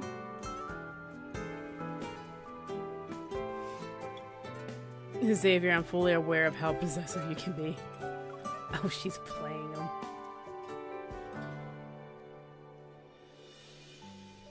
Early the next morning, I'm waiting for Xavier to come downstairs. I'm in the living room. Outside, it's snowing lightly. The property staff is hanging colorful lights on the trees downstairs. Maybe I should get some lights from my place too. It would add to the winter atmosphere. Xavier? Like how he gave me a spare key to his place, I stored Xavier's fingerprints and my door lock system. But he doesn't know how to use it, apparently, because he's old. Morning. Are you ready to head out? I would answer the group chat just for fun.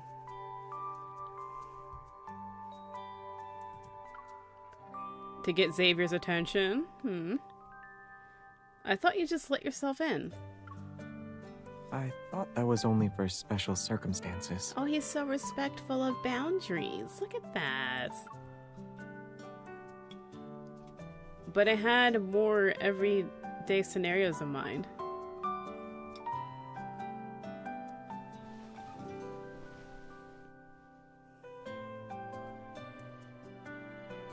I whispered this to myself as he takes my hand. I'll knock 3 times to let you know it's me next time. Then I'll open the door.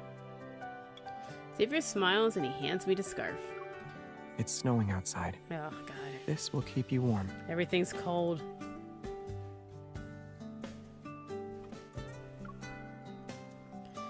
I see he's not wearing anything around his neck. He has a turtleneck. You remembered to tell me to stay warm, but you aren't wearing a scarf. I couldn't find it. Oh my god. I have other scarves that look good on a guy. Do you? How do you know for sure they'll look good on a guy? Seriously?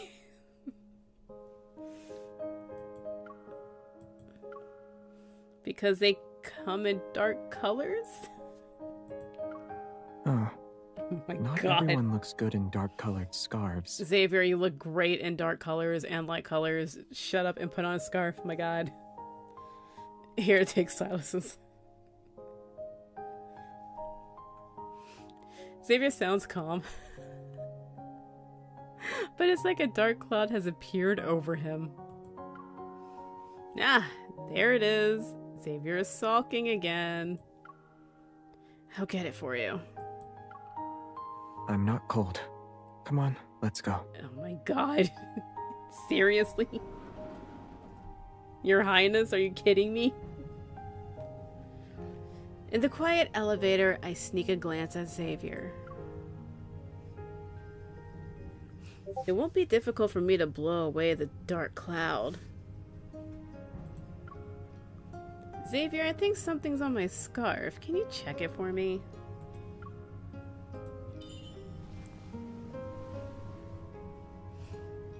He leans down and uses this opportunity to hug him.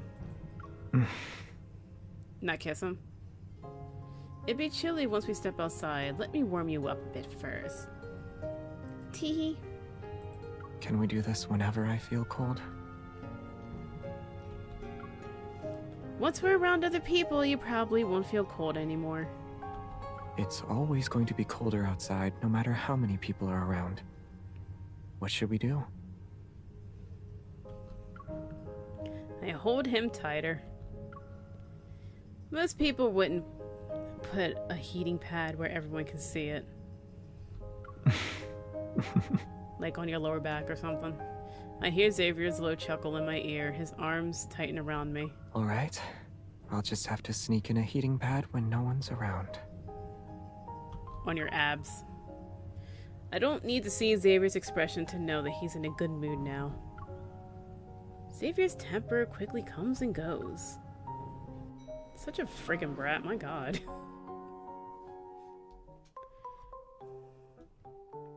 We return to our neighborhood in the afternoon. Xavier carries a potted plant as tall as a human, while I juggle a few strings of star-shaped lights. The elevator doors open on the 5th floor. We immediately see several large moving boxes in the hallway. I remember a woman lived here before. Did she move? I hold the door for Xavier so he can sit down the plant first, and it's going to be some hot dude that's moving in. Hi. Yup. A stranger in casual clothes in the hallway offers me a bright smile. I'm Charlie. I'll be staying here for a while. Just wanted to say hello. He gives me a basket filled with bread. Oh, that's nice. Here's a small gift for you. If you ever need help, just let me know. And then he winks. All of a sudden, he explodes from light. Probably not best to tell him what happened last night. Mr. Jones, what's up? My mom and I watched a terrifying number of Christmas romance movies this Christmas. Hallmark, right? It's usually Hallmark. Big city girl goes back to her small town, falls in love with childhood crush or childhood friend or something. I take the basket and notice it's still slightly warm. Oh my god, warm bread? Eat it immediately. Get butter. Butter that biscuit. It's still hot. This game reminds me of those movies. Yeah, I'm a baker and I'm planning to open my own bakery. You should come by when it's open.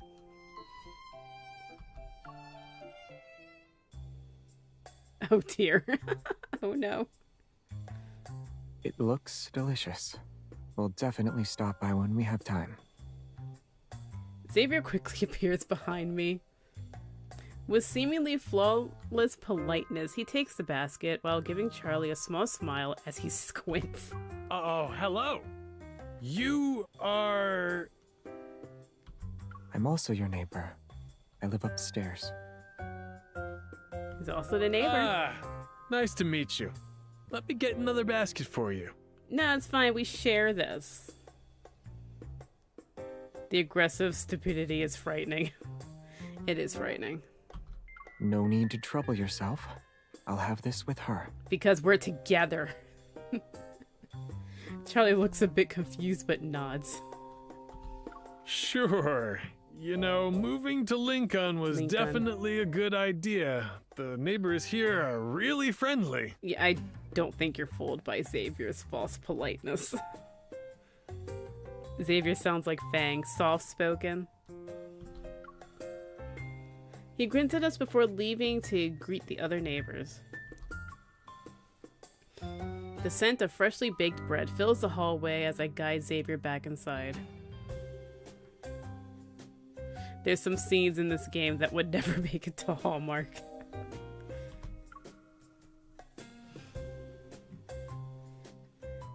Didn't you say you eat this with me?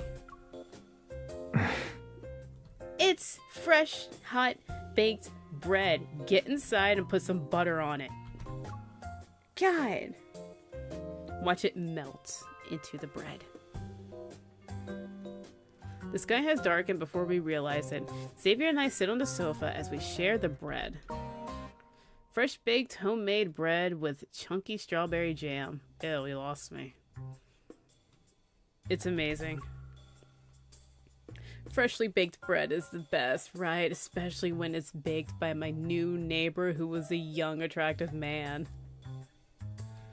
And can cook and not explode the oven.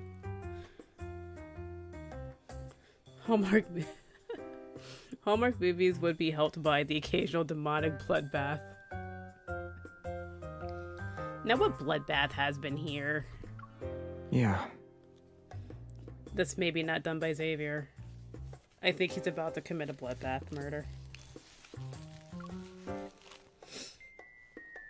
I catch the subtle wave of emotion in his calm gaze.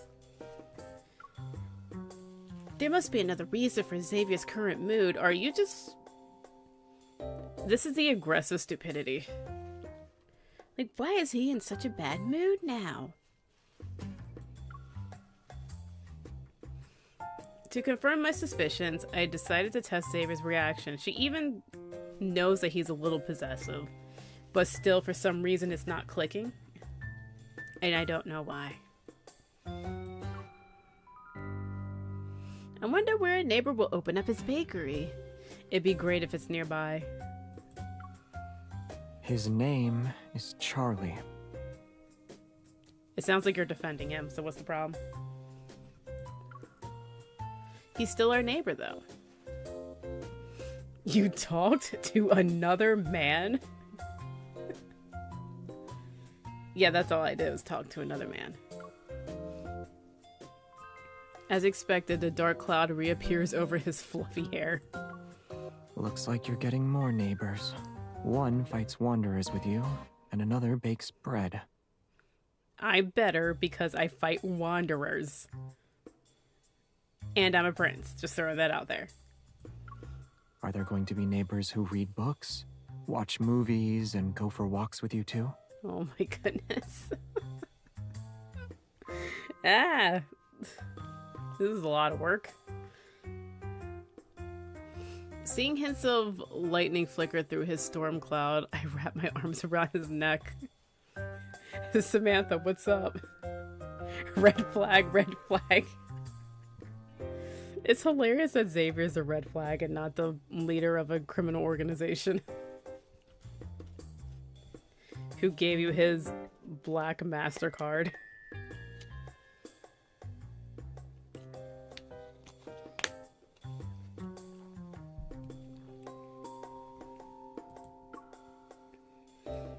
But the only neighbor I really know is the one who loves using heating pads.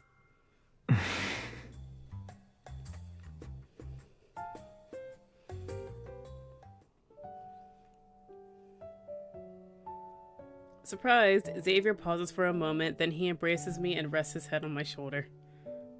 Do not placate the jealous bleep. It's a little chilly when you don't have a scarf.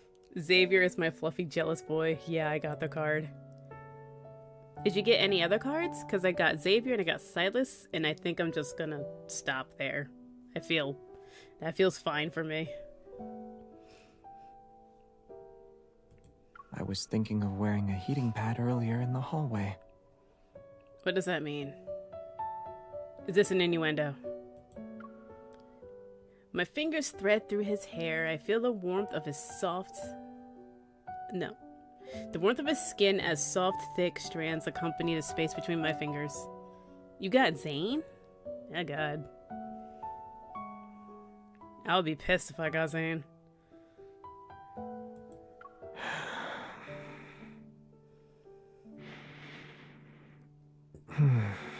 There's a lot of breathing in these cards.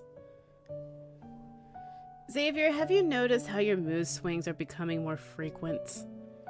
Are you getting enough iron? You don't like it? What?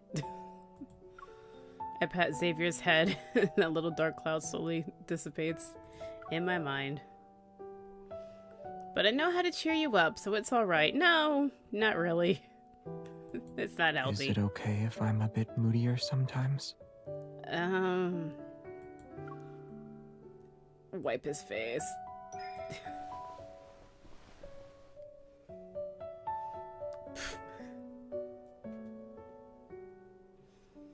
I plan on getting R3 on Silas since it's a 5-star pink for him. And I have no 5-star cards for him. You like Zane's card? I just don't like Zane. He's so boring. And Silas really doesn't have enough cards. I get them whenever I get the chance to. I sit up and cradle his face in my hands. Your temper cools off quickly. Seeing more of it makes things a little challenging. Hunters do like challenges. You should not be. If a man can't handle you having casual conversation with a neighbor with a lousy voice actor.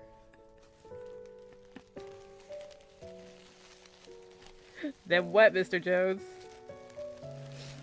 Cute puppy.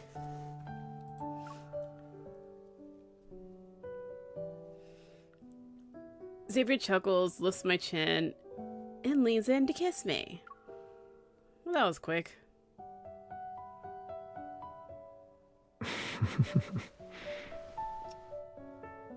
The kiss is gentle at first, tinged with the lingering flavor of strawberry jam. Sticky. Okay, thank you.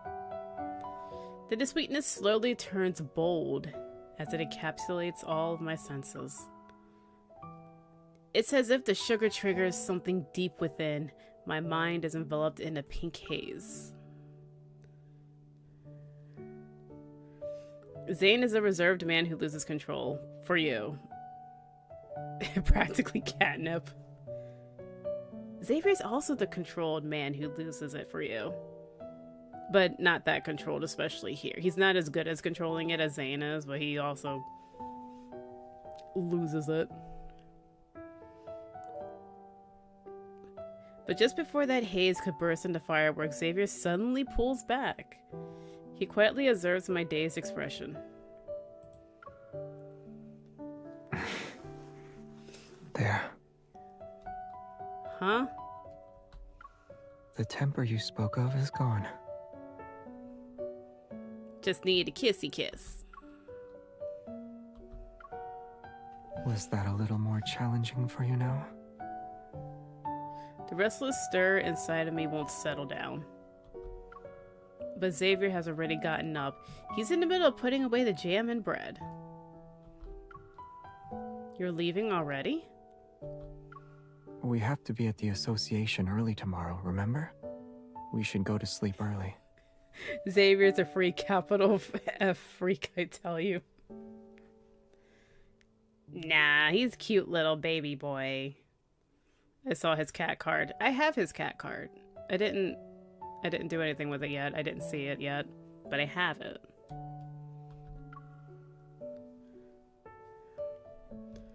He picks up the small basket and walks to the door. Oh, I'll also be returning this. Oh, the Good basket. Night, neighbor. See you tomorrow. Relax.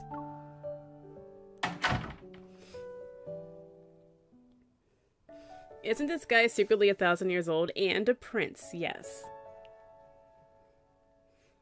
An 1,000-year-old prince.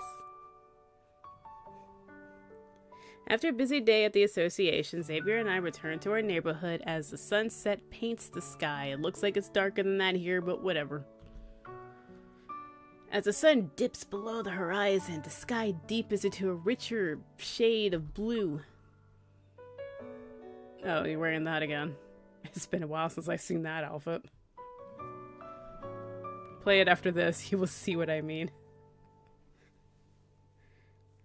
I read online that the 20 minutes after sunset is called the blue hour. Xavier looks up at the sky and grabs my hand. I've never heard of it before. Want to stay and watch it for a bit? Not the bread. No, he gave the basket away. The bread's still there. Or he returned the basket. Right now? Aren't you cold? I'll just sit next to you. We sit side by side on the bench, quietly watching the sky's colors shift. Is this really your first time hearing about it? Do I look like an encyclopedia to you? Oh my god, sass. Excuse me? But you seem to be the type who often gazes at the sky and gets lost in thought alone. That was before. Now I have someone to share those moments with. Kick out his jealous butt and find someone your own age. I think everybody's secretly 1,000 years old except for the main chick. Wear him like a scarf. I like that idea. Wear Xavier like a scarf.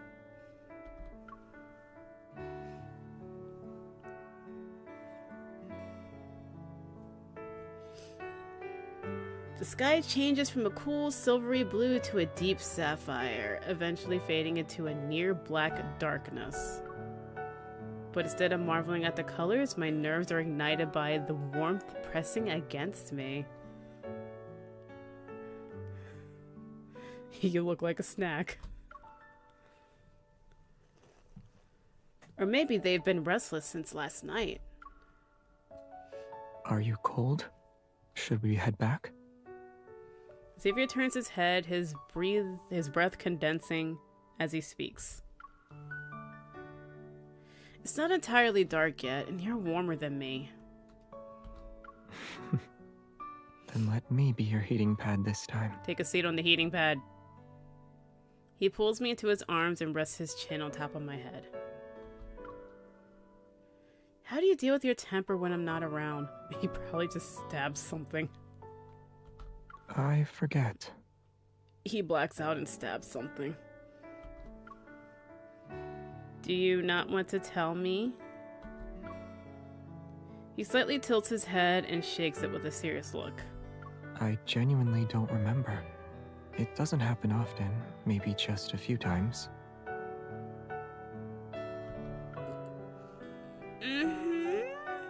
Face.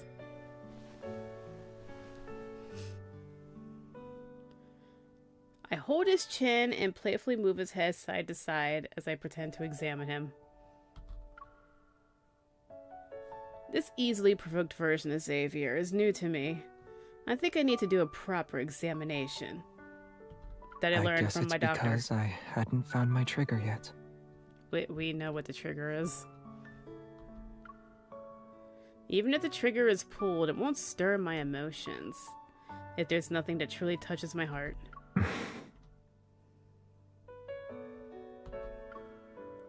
Xavier lowers his gaze, then he stands up and offers me his hand. It's getting dark. Let's go home. Hey there! Oh god, Charlie. It's nice to see you two again. Seriously, Charlie! Get out of here. Are you both hunters? Colleagues, I'm guessing. I'm suspicious of Charlie. I don't trust Charlie. Yes, he's my partner, in more ways than one. I take note of the stack of flyers that Charlie is holding. They're advertising bakeries and cafes in Lycan. We haven't found all the triggers. We can work on that. Ah, true. Not all of them. We visited that cafe a couple of days ago. Their new latte is really good. Are you going to try it? Yup. I'm gonna check out the bakeries around here. Wanna join me? Really, Charlie? Charlie is my favorite character. Mr. Jones, no. I think he's a spy, says Luna. Yeah, same.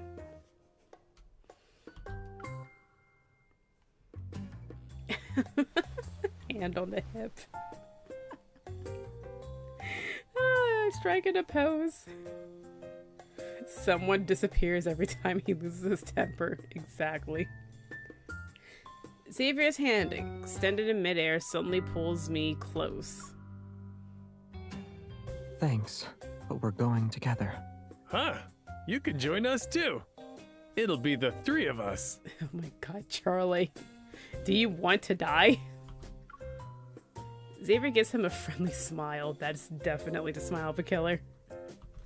You might not know this because you're new, but in Lincoln, together refers to just two people. Oh my god, sass!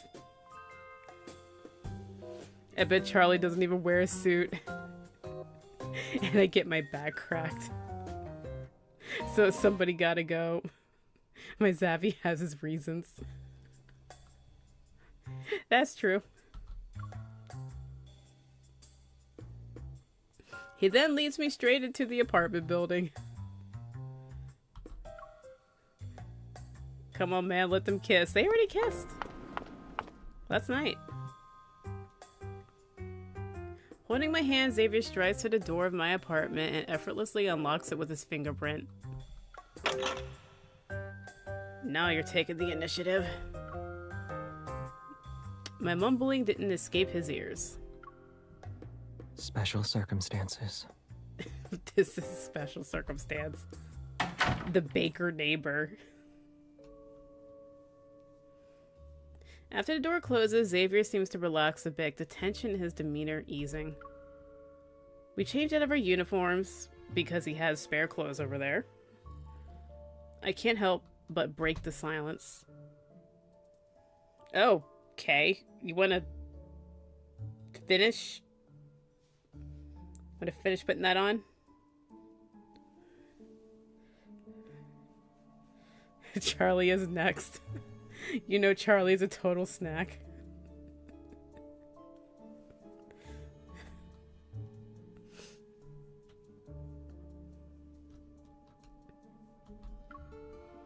But you wanna... Not bread. Like, it's half tucked. Can they just fix it? Fix it. Fix it.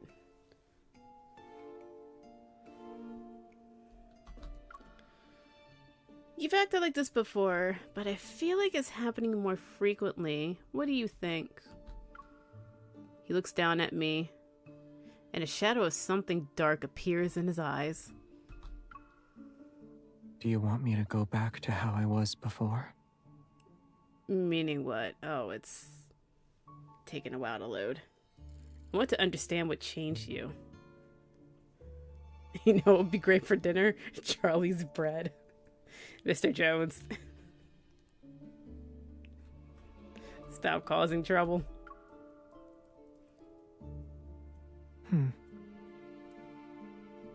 He turns around. Look at that embroidery, though. Xavier looks down and turns away. This plant needs some trimming. He grabs the garden shears from behind the flower pot and begins to trim the plants by the window. And then he snaps it in half. I sit on the windowsill and watch Xavier's back as he works. I think I understand what's going through his mind. I want to butter Charlie's baguette.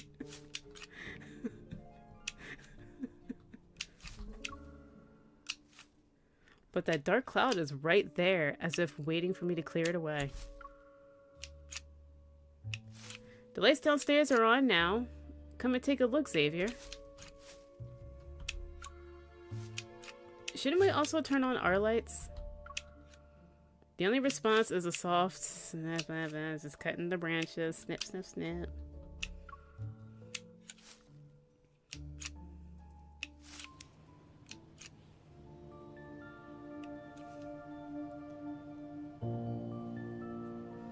Charlie wants both our bakery goods, but Xavier's too jealous to see it.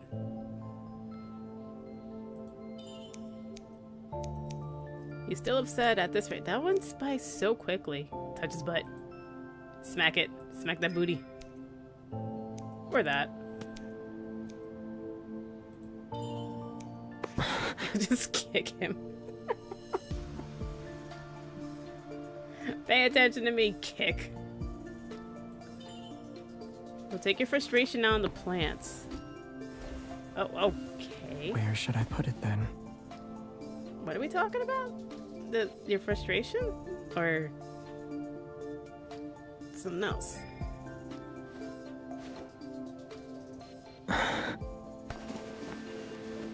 Don't you use the same trick twice, it loses its effectiveness.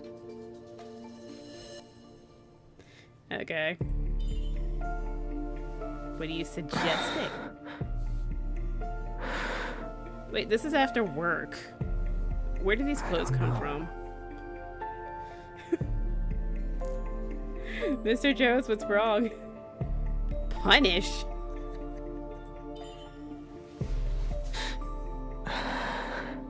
What'd you do?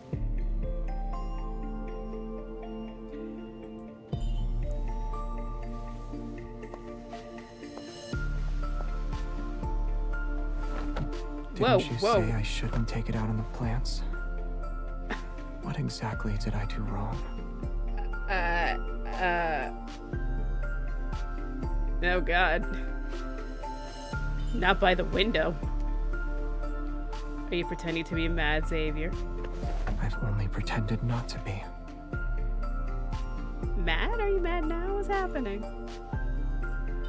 The window, though, it's open, it's cold. Ooh.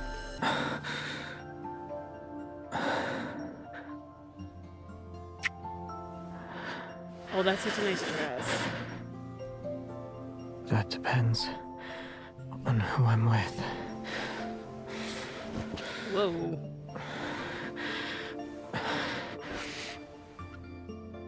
It also depends on how I want to calm myself down. So you need a quickie? That is looking like this is quickie territory. It's also very uncomfortable. God, the neck.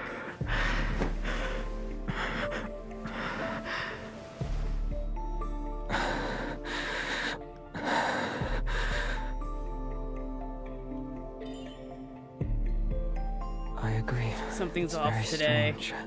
Oh my. Right by the window. Make sure she showers this time, right? It looks like I won't be easily satisfied tonight. Okay. Not even the bed? Just on the nearest soft thing. Okay. Man, can't wait.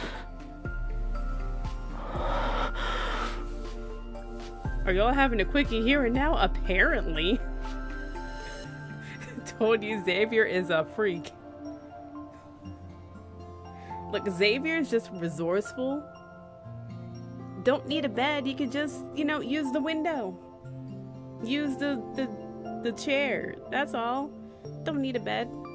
He's creative and resourceful. That's all. Oh, but that embroidery though. We can't apparently do it here. Whoa.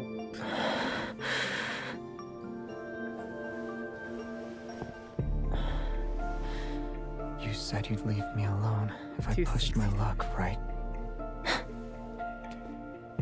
Too sexy times my While I'm heart. pushing my luck now. Are you going to ignore me? Oh, is he blushing? Xavier's wild in those secret audios. So is Zane.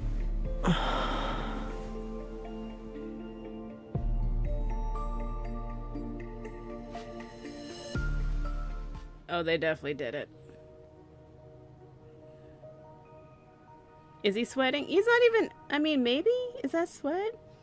He's not sweating as much as Silas was sweating. Hard to tell. It could be a quickie, could be neck kissing. Could be both. Trapped in his embrace that's becoming warmer by the second, Xavier closes the distance between us. What little is left of it anyway. His hand glides down my neck, a sensation akin to seeds bursting through the soil that's left in his wake. My nerves, restless since last night, are still far from being soothed. In a sense, they've stirred a great hunger. Your entire body is responding to me. Okay. You good, bud? It's always the quiet ones. Zane puts you on the table. Whoa, Zane. I can't take this anymore. People often go overboard when they're with the person they like. Are you going overboard? It's obvious you're upset. And when they're upset over something connected to the person they like, they can even go further. What's that got to do with the bread, though? Okay, narration sounds like y'all are still making out. We're not going to hear any squishy noises. It's 12 and over. A wet warmth lingers on my ear while an even fiercer heat pulses deep within me. Oh no, is it the core? The moist touches that can't douse these wild embers. They only stoke the flames and turn every spark into a shivering blaze. What is a shivering blaze?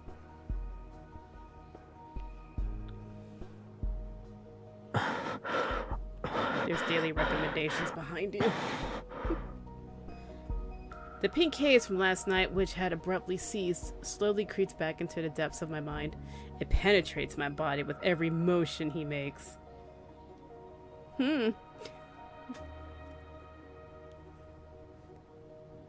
My cheese would be more wonderful tonight.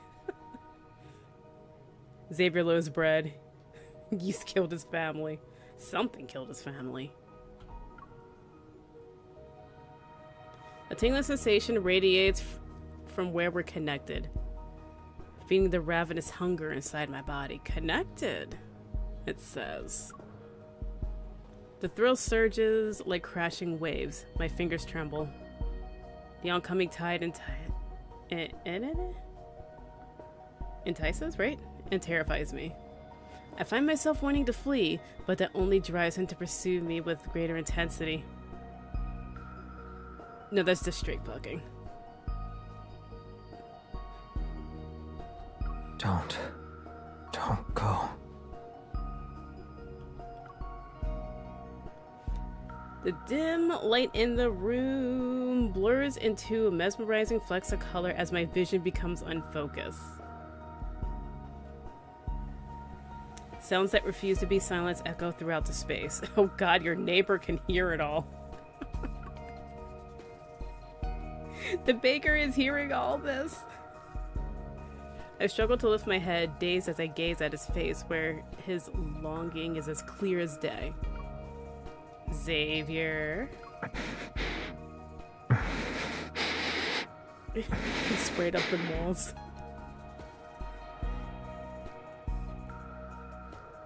He heavily breathes, his sweat dripping from his cheek onto my shoulder. Gently, he lifts his right hand and tucks my tousled, drenched hair behind my ear. Will you always be like this when you're upset? Horny, I guess. Will you always comfort me this way? That's a lot of work. You only push it further. You only push it further. And that's why you're the only one who can comfort me. His hands press down on my waist, pulling me closer. He leans in, his warm lips and tongue find mine once more. Oh. That sounded really wet.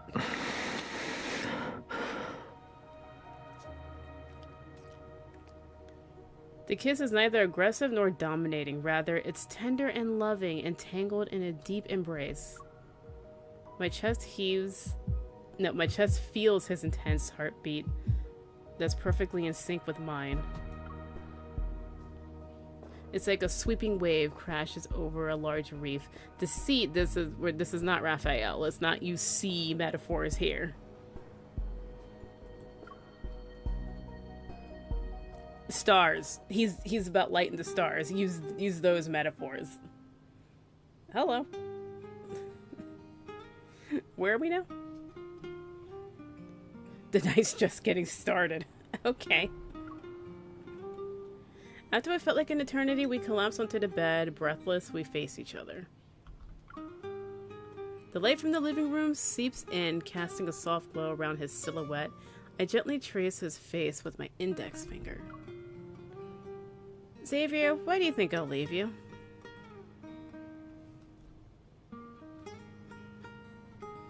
saying hi to Charlie equals Beast Sex Marathon. You won't? Of course not. He takes my finger and gives it a soft kiss. Do you think I'm a little childish? Yeah. Yeah. I blame your father. But yeah. Yeah, yes. But I can't help it. Oh my god. Work on it. I know, but work on it. I move closer to Xavier and look into his eyes. I say it's a win-win. You get fresh baked bread and clap cheeks with a prince. That's true.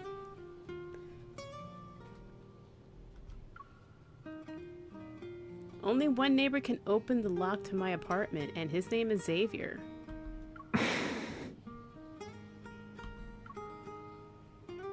In terms of people, the only one of them I hold as my favorite.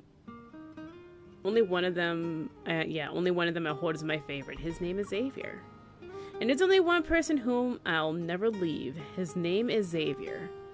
Fresh buns equals fresh buns.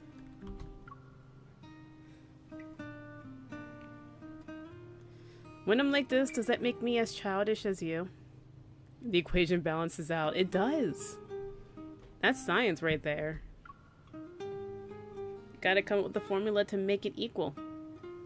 Fresh buns equals fresh buns. Add heat.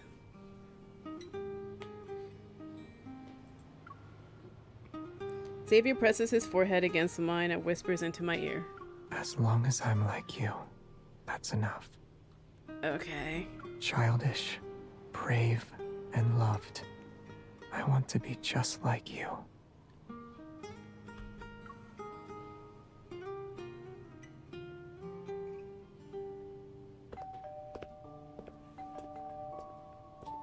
It's the neighbor, isn't it? Hello? This is a delivery for number 502. I'll sign on her behalf. Thanks. Xavier?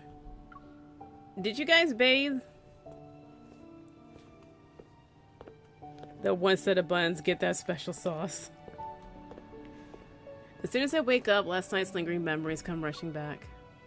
My heartbeat quickens, beating like a drum. Did the noise wake you up? Wait, give me a moment. Don't come in yet. You guys were getting it on in front of a mirror and then had a bunch of sex all over the apartment. What do you mean, hold on, give me a minute? Tell me when you're ready. Also bathe. Take a shower. Hot cross buns. Hearing a faint sounds coming from the kitchen, I start moving more quickly.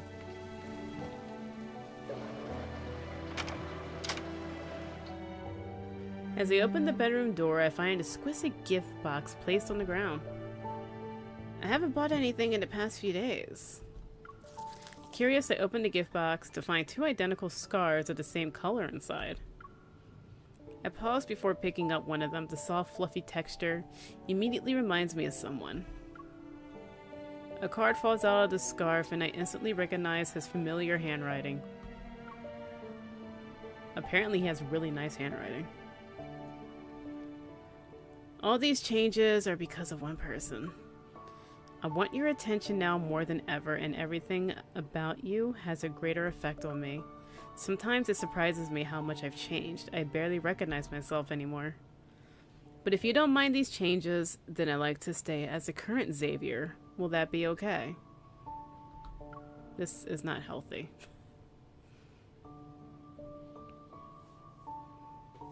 Charlie better stay away for a while.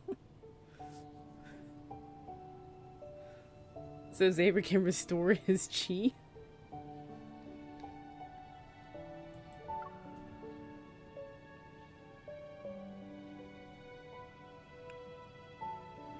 I tiptoe into the kitchen. Did you guys bathe? I'm concerned. A slightly burnt fried egg. You let him in your kitchen.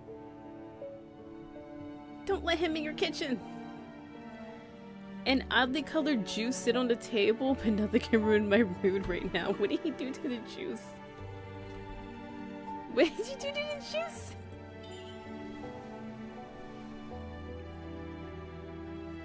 You do see Xavier's handwriting in his New Year letter. Is that what it is? I only saw screenshots. I wasn't sure where it was from.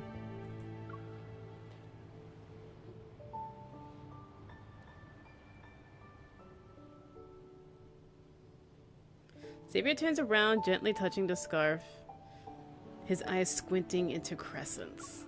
Hunters sure know how to launch a surprise attack. He returned to his usual harmless demeanor. Xavier from last night feels like a dream. Specifically, a dream only I can have. You are quite skilled at ambushes, Mr. Hunter. This night keeps getting better and better. The mirth in his gaze becomes warmer. I reach for the scarf, touching Xavier's chest, so that I could tie it properly. He willingly leans down. Damn straight you do. Get down here. Get down on my level. Feeling better now? Yes, I feel great. Yeah, you did plenty of exercises.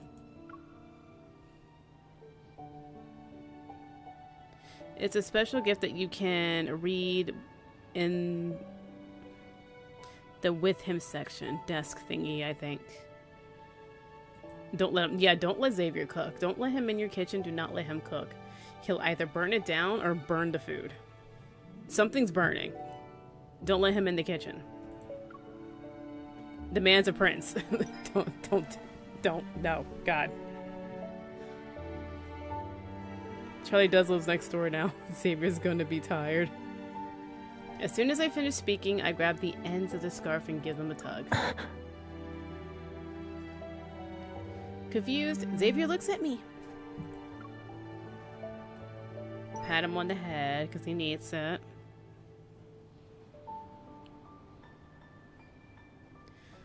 I run my hand along his cheek, a smile playing on my lips. You're not the only one with a temper, considering how you treated me yesterday. You should remember what happens when I'm upset. Xavier pauses, a hint of pleasure flickering in his eyes. Oh, so let's just piss each other off so we can have lots of sex. That's a healthy dynamic. Then you need to be mad at me until I figure out how to make it up to you. How does that sound? Yeah, not a healthy dynamic, but sure, go for it. Xavier had other things to do away from the kitchen, like me. Fair point. You said with him section. That should be the desk, yeah. Give me my gems. Give me my gems. Thank you.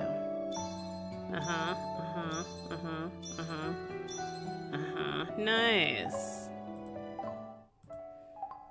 This.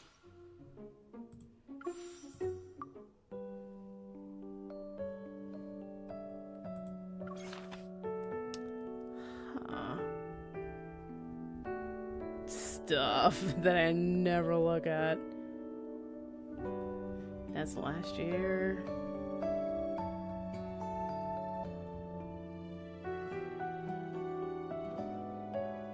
Holiday invitation under the umbrella.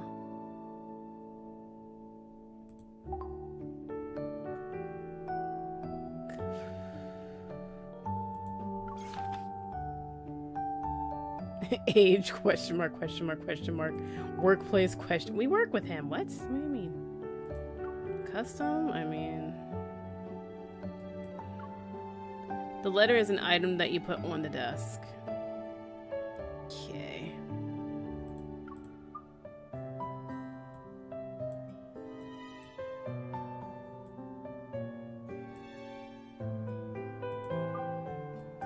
I don't think it's an ornament.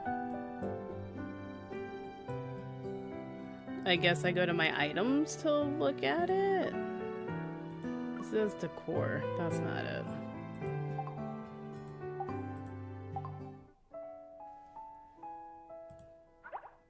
That's not where I go.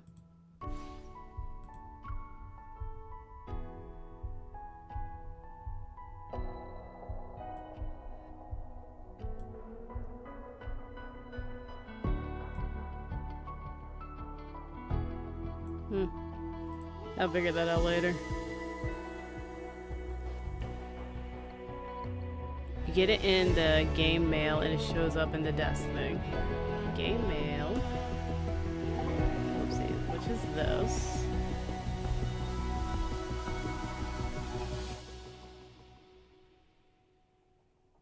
Devs gave it as a gift.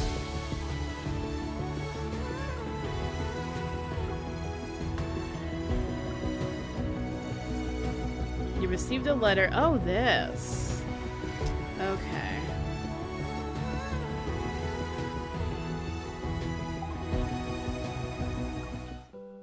It appears as... That's not it.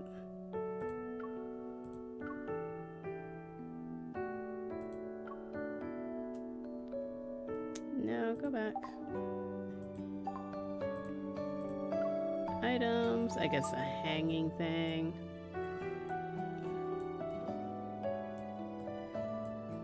Huh. Like, does it just appear on the desk?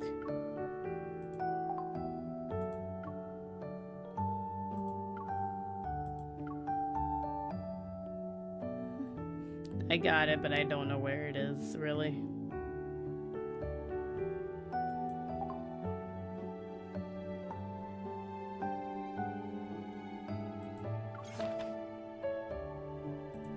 Yeah, I'll figure that out later.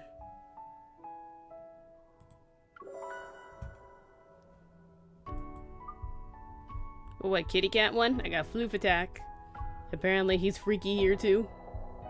This is not how you do it.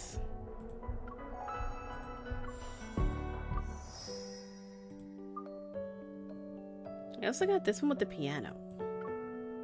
Not downloaded. Xavier and I were so into kitty cards, which got a major update. You can fast forward through it. Thank God. I hated kitty cards, but you can just fast forward through it too. It's an ornament that looks like a closed letter, probably after your plushies. When I want to go back,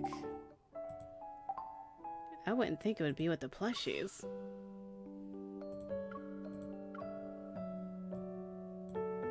There's a lot of plushies.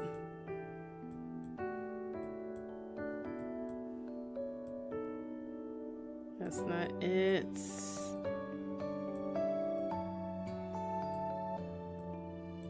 Yeah, I still... That's not it. Closed letter? Yeah, no.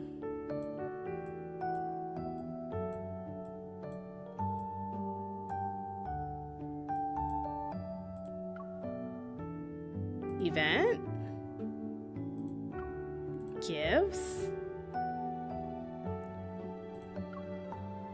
Keepsakes?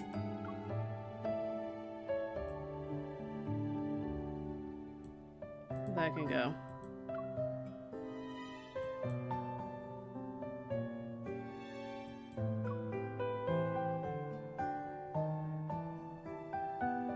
That's where the low showed up for me. I have to double check though. I'll figure it out eventually. Dates. This. Xavier. Floof. Yeah, he got cat ears and a tail. He started to enjoy his newfound ears. Oh god. Oh jeez. What does that mean? Crunch, crunch, crunch. Is somebody eating celery? Afternoon sunlight streams into the room and envelops Xavier's fluffy cat ears in a golden glow. Just immediately to the cat ears. It's so crunchy. What are you eating? The crunching noise is so loud, I feel like I walked into a live stream of a cat's eating show. Oh god, with the hoodie. How did things get to this point? It looks cozy. 3 days ago.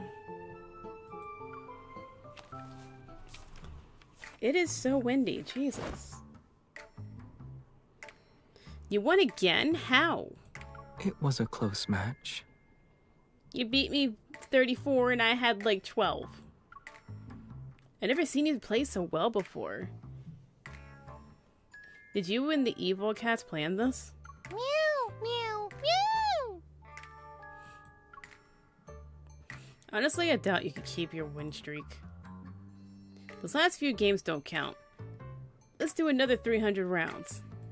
Meow, meow, meow. The kitties want to do that too. As long as you're up for it, I don't see why we shouldn't. Oh, kitty.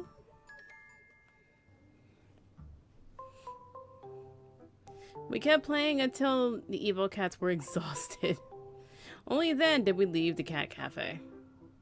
And to my surprise, Xavier had sprouted a pair of cat ears the next morning. Just out of the blue. Apparently, Xavier's being affected by the cat's evil. It's probably their way of getting back at us for making them work overtime. What are you thinking about? Your ears? Xavier's voice brings me out of my thoughts. Somehow he moved from the other side of the sofa to be next to me. The bag of snacks rustles in his hands. It's obvious Xavier has surrendered to his feline nature to just snack. What the everlasting F? Don't question it, Mr. Jones. Things just happen. Didn't you say you needed to tell me something? What is it? Xavier's soft ears brush against my cheek, and his expectant gaze makes my guilt slightly heavier. Touch the ear! Scratch his nose. Cheeks. Cheek scratchies. I've been struggling to tell Xavier about my business trip. He's been very clingy since his transformation. Oh god, even more so. A bird's chirping cuts me off. Xavier's cat ears twitch as he sits up straight. I take this chance to say what I've been mulling over the entire day. I have a mission, and I need to travel the day after tomorrow. I'll be gone for 3 days. Oh god, the ears. He takes a moment to respond. No, those ears immediately fell. What do you mean? Let's go together. I mean, he's also a hunter. I shake my head. For now, Luna. Cute for now. You can't use your evil now that you're a cat. Says who? The comprehensive assessment says that you're not allowed to accept any missions, not until you're back to normal. Even without my evil, I still have my wits and experience. He does. He has a lot of experience. Man is super old. That's not enough. As they say, safety first. All the ears. No. He's gonna do it anyway. As a cat, he does what he wants. He answers nonchalantly, but his cat ears droop. Sorry. Seeing him like this creates a small hole in my heart. Your heart that's already weak. I won't be gone for long. You'll be okay by yourself for a few days, right? Oh god, he's pouting. If you're asking, you must be unsure. I've seen worse. If you watch anime, you've probably seen worse. He emphasizes the word you. Weren't you bragging about being a capable adult despite having cat ears a few days ago? You'll be fine. He gives me a look before leaning back against the sofa. Yeah, I just have to stay at home. Alone. What could possibly go wrong? Dude, just call up The Zane worst or I can something. do is be so focused on grooming myself that I forget to eat. Or I chase birds on the rooftop. What are you... Stay inside. Oh Maybe God. some wanderers will try to avenge themselves since I can't use my evil right now. Oh my god. I watch anime. Oh dear lord. Xavier is just my floofy, jealous cat boy. It's minor stuff. You can go on that business trip. Don't worry about me. The sass. Good lord. Never mind. Let's come back to the trip. Decision later. I'm going to take out the trash. Having seen Xavier say those words so earnestly, I quickly find an excuse to do something else. I reach for the garbage bag, but see it's missing. Xavier's already at the door with it. He's going to hawk hairballs in your shoes while you're gone.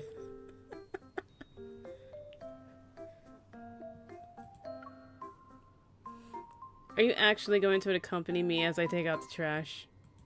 I'm escorting you. Were you attacked by strays when you went outside yesterday? Why? Not really, but if you rubbed up against me, how'd you know? He could smell it. Another cat's scent is on you. I could smell it a mile away. I bet that's how Coco feels when I visit my best friend and her 3 dogs and cat, covered in their hair. She's probably disgusted with me. They weren't just rubbing against you. They left an important message. Oh, no, jealous again, huh? It's something like, this human has dried fish at home.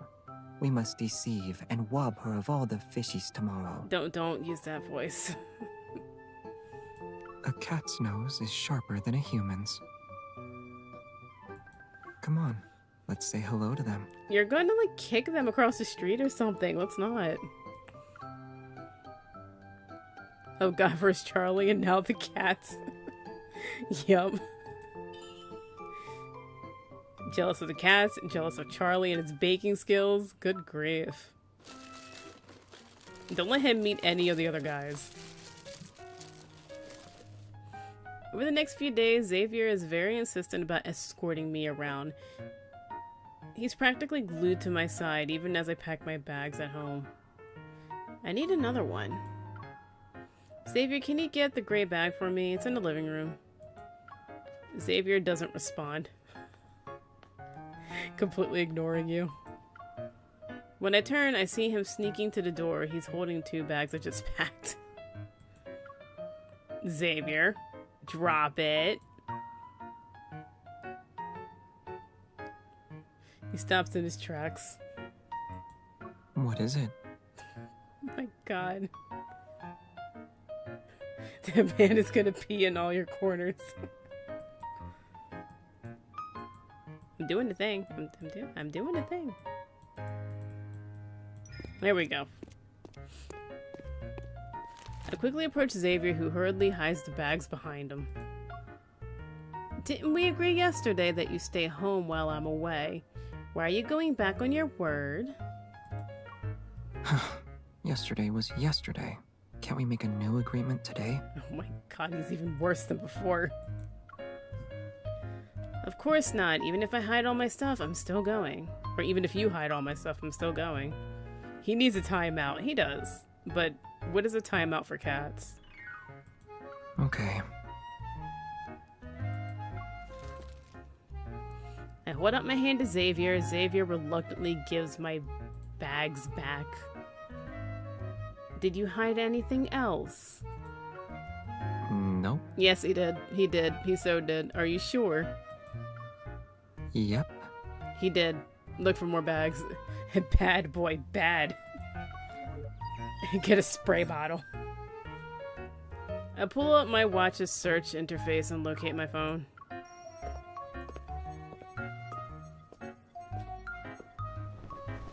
I fall down to the sofa. I lift a cushion to see my phone that got tucked under it. I also find my face wash, electric toothbrush, and portable charger. Until I'm done packing, you will sit on this sofa. You're not allowed to move more than 5 steps. I usher Xavier to the end of the sofa and make him sit down. Then I take 5 steps. From the sofa to this suitcase, it's exactly 5 steps. I take bigger steps than you. I was gonna say. We should count with mine. No, Xavier, sit. Before I realize it, he moves the suitcase a bit further away. Oh my god. It should be around here. Remember to get him fixed.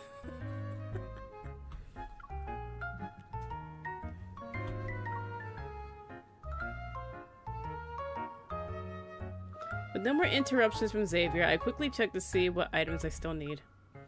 When I returned to the living room with them, I noticed that the suitcase had moved quite a bit from its original spot.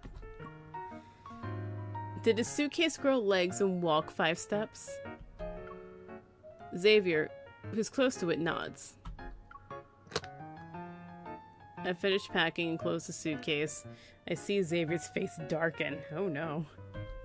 Are you really going by yourself? This is why I'm a dog person. Dogs listen, cats don't. Are you sure you don't want to reconsider? It's kind of a part of the job. I don't think she can reconsider. He frowns and I rub his cat ears to comfort him. It's just 3 days. I'll be back before you know it. I can't believe you'd actually leave me alone in this house. Dude, you're gonna be in your own apartment. This isn't your apartment. His expression shifts and he quickly leans on my luggage. If you can't stay, at least leave something behind to keep me company. Like this suitcase.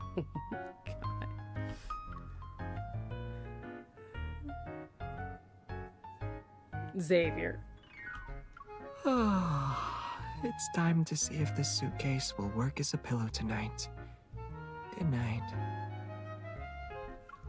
Stop messing around. I can't hear you. As Xavier starts to close his eyes, I come up with a plan. Spray bottle. Don't sleep. I'm taking you with me. Where are we going? To your apartment.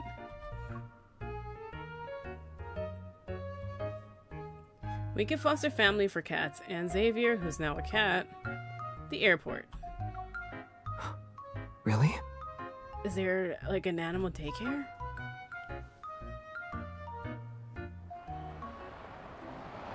Honestly, leave him with Zane. I swear.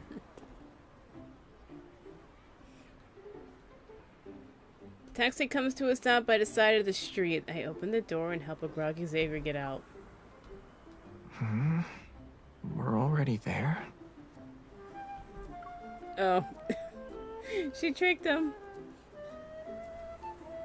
He's at the vet, isn't he? I thought we were going to the airport. Where are we? They're at the cat cafe. You got here pretty fast. I thought it'd take another 10 minutes at least. Hearing Jeremiah's voice from behind, Xavier steps to the side, his eyes slightly widen. Why did you bring me to this place? You'll find out soon enough. Jeremiah approaches and notices the cat ears. The two men freeze. What's with the new look? There was a small accident. He's cursed by the cats. The cat didn't beat you up, right? Hey, what are you doing out here? The cat just followed. A cat's meow by his feet catches our attention. Jeremiah holds up a cat that's wearing a butler uniform with a tiny bow. A tiny bow tie. Is this a cat you adopted? Yeah, he's well behaved and understands us. But he can be a bit clingy. He meows up a storm if I'm gone for 5 minutes. Understood. Completely understandable. My god, this one won't let me leave. That's just how cats are. Clingy. As I say this, I glance at Xavier, who looks up but avoids my gaze. But Xavier turned into a cat that's... He's an exception. He likes being alone and is anything but clingy. Like right now, he insists on staying home alone while I go on a business trip. I brought him here because I'm worried he'll be bored by himself. The cat meows at Xavier. I turn my head and notice Xavier's silent protest in his gaze. That's it? Well, you can leave him here with me. You've got nothing to worry about. For 3 days. As if to respond to Jeremiah's words, the cat rolls his bead-like eyes and nods. His bow tie sways. The cat's adorable appearance makes me move closer to him. You're so cute in that uniform. The suit makes you look cool. It really brings out your personality. I gently scratched the cat's head. I agree. This outfit suits him. The cat purrs happily. He's about to lick me when Xavier quickly grabs my hand because no. He's jealous of other cats. You dropped off everything and said what needed to be said. The driver's waiting. Oh yeah, don't miss your flight. Yeah, don't miss your flight. Go. Then I'll be on my way. With the depths of his gaze revealing his resentment, Xavier follows me to the taxi. Before getting into the car, I turn to see Jeremiah nearby. He holds his cat's paw and waves it. I'm leaving Xavier in your care, and I'll be back with some dried fish for your cat. Once I'm done talking, Xavier ushers me into the taxi. He's so jealous of cats. He places a hand on the car roof, leans against the door, and stares at me. You got your way. I see you're very smug about it, too. Just stay here. Once I'm back, the first thing I'll do is pick you up. I poke his face a few times when he doesn't move. Poke. Poke. I'll bring you some dried fish.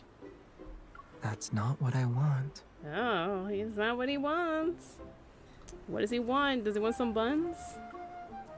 Xavier leans closer, but then Jeremiah calls out to him. Xavier, help me carry this flower pot. Give him a task. Exactly. Coming. Yeah, how does it feel to be ordered around, Your Highness? I bet it doesn't feel good. Ooh. We've seen this hotel room before. They had sex in it.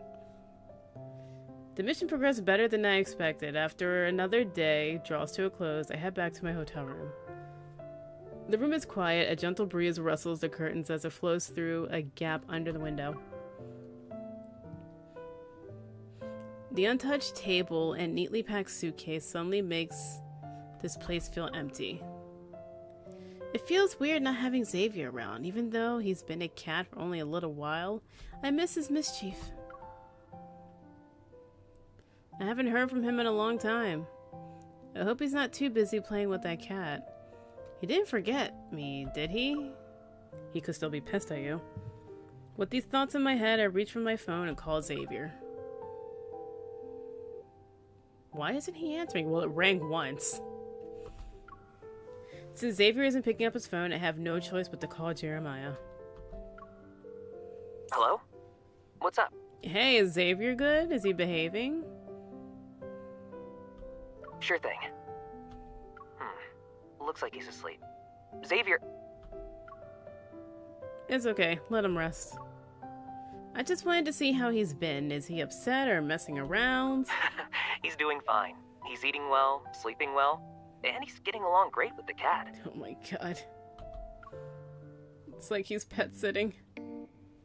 Jeremiah suddenly trails off. Stop licking his ears already. Let him sleep. Go back to your bed. Oh god, it's being groomed. Hey, get down from there. Yeah, cats. Going to places they're not supposed to go. And then when you catch them, they hurry up to do the thing that they're not supposed to do even faster. Now that the mission is over, I return to Lycon and head straight to Philo with cat treats and cat toys. This is a greenhouse. A floral fragrance and cheerful music permeate the shop.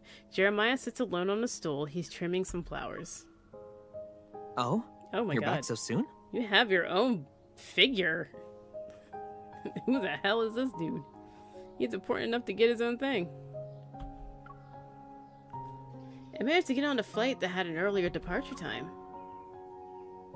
Where's Xavier? I look around. Yeah, where's Xavier? He's been out since this morning with the cat. He said something about preparing for your return party. You let him go? Jeremiah shrugs. but he didn't seem to be in a celebratory mood when he left. I have no idea what he's planning. Oh, God. It's like Mr. Jones said, he's going to cough up hairballs and just pee in corners. The door is pushed open and I turn to see who it is. I thought you weren't coming back until tonight. Oh my goodness. Look at that outfit. Xavier, dressed in a butler uniform, stands at the entrance. His expression is obscured by the sunlight. Please, no. No cook. Oh God, please don't cook. What if he went to the house, started cooking, and then left because he forgot? And now the whole building is on fire. What are you?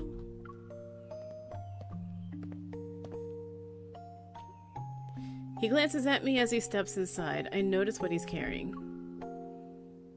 The lively cat from a few days ago has been stripped of its butler uniform. What's wrong? You liked his outfit. I thought it wouldn't hurt to get another set. Jealous. The jealousy. Where are his clothes? None of them fit. You? So you got rid of it? What? Your butler suit fits perfectly, though. That's why I'm wearing it.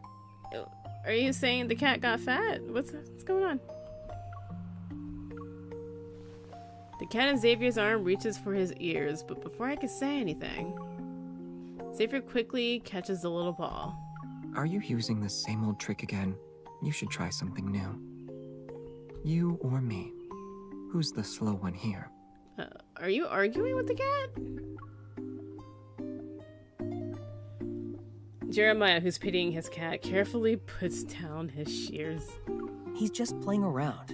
Can't you be a little nicer to him? He's still a kitten. So? I'll consider it when he shows some respect. Maybe. Oh, what? Xavier taps the cat's head. That's for sneaking up on me again. I approach Xavier. His cat ears twitch as he slightly lowers his head.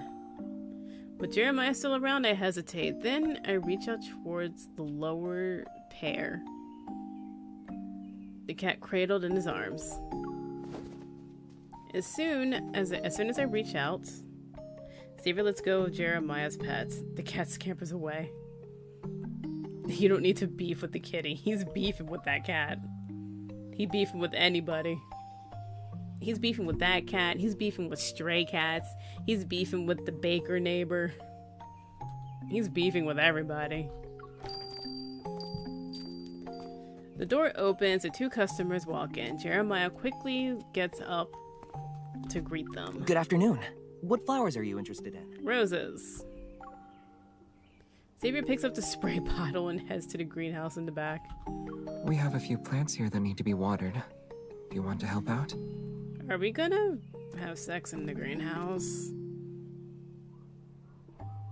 I follow Xavier into the greenhouse. Flowers in every color are blossoming. Sunlight pours in through the glass, which makes the leaves shine. How was your mission?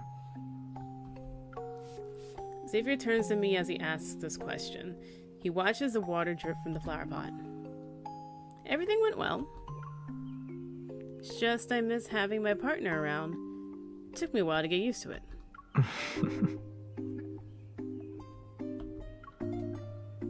You're the partner. Minus the cat ears. He straightens his posture and turns his attention to the flower pot next to me.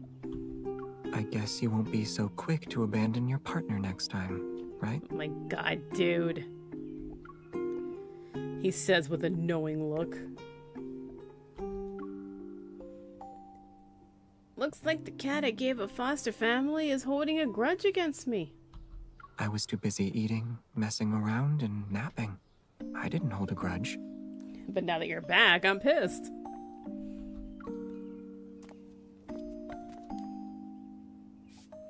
He walks to the other side of the table and I follow him. True, Jeremiah said you've been doing well these past few days.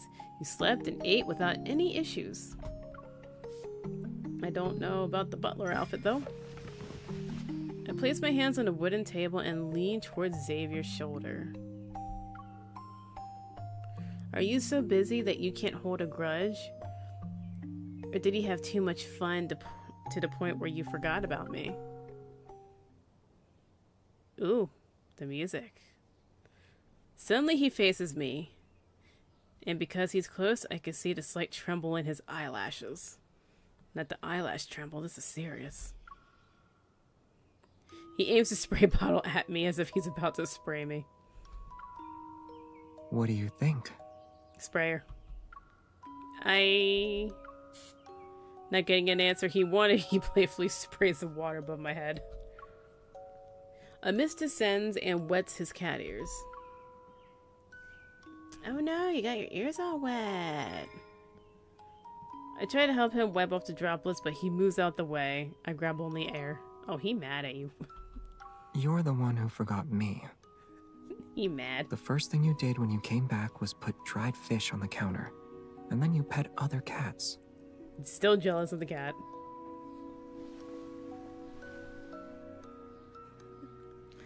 Xavier pulls away, somewhat disgruntled, and crouches down to tend to the flowers on a lower shelf. Oh, so that's why he's upset. Xavier's act of indifference is funny and cute.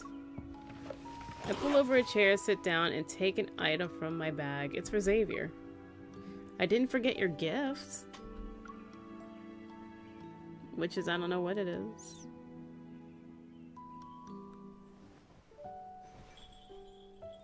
Oh, seriously? Look! A bell? It's a toy for you. Summon.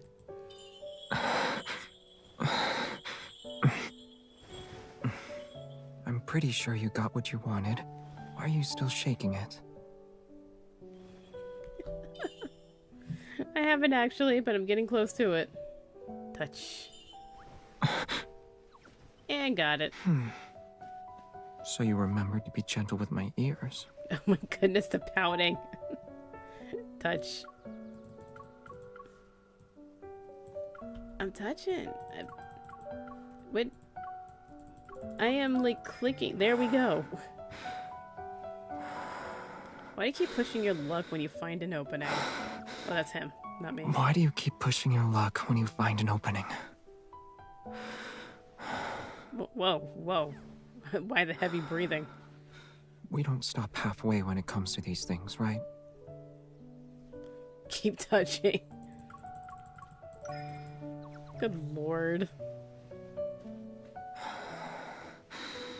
Yeah, right there, by my ear. Whoa, whoa, whoa.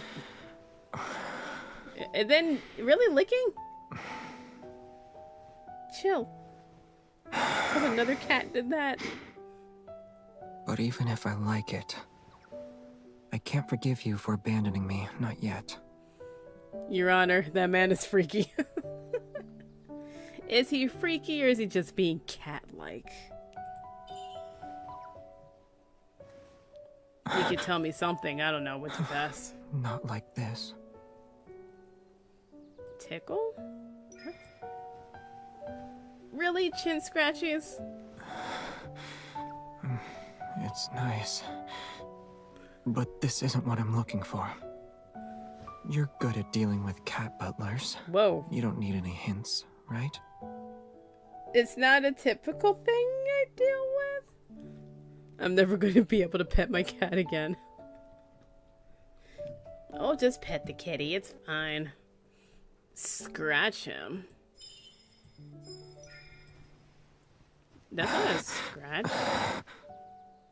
I guess you know exactly where to pet to get a cat purring, huh? Sir, we're not home. Why not try here?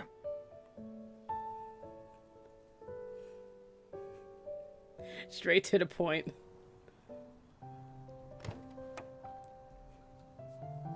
We are in somebody else's home.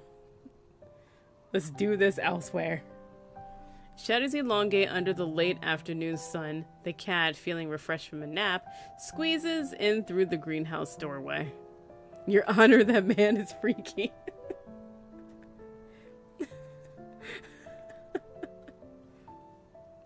What, Luna, you didn't appreciate that build-up? Sir, this is a Wendy's. Sir, this is a greenhouse. It's a flower shop.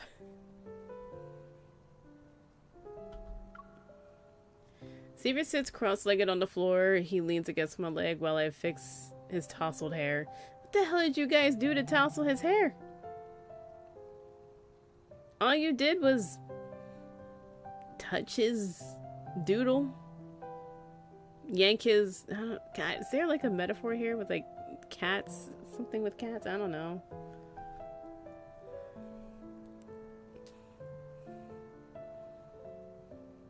You teased his dick. That's what you did. The cat slowly approaches the chair I'm sitting in and paws at the ball next to me. Oh, you like your toys? This is mine. Oh my god, Xavier. Are you serious? Failing to grab the bell, the kitty blinks and twists its body, ready to jump into my lap. This is also mine. Oh my god, Xavier. Will you let the cat be?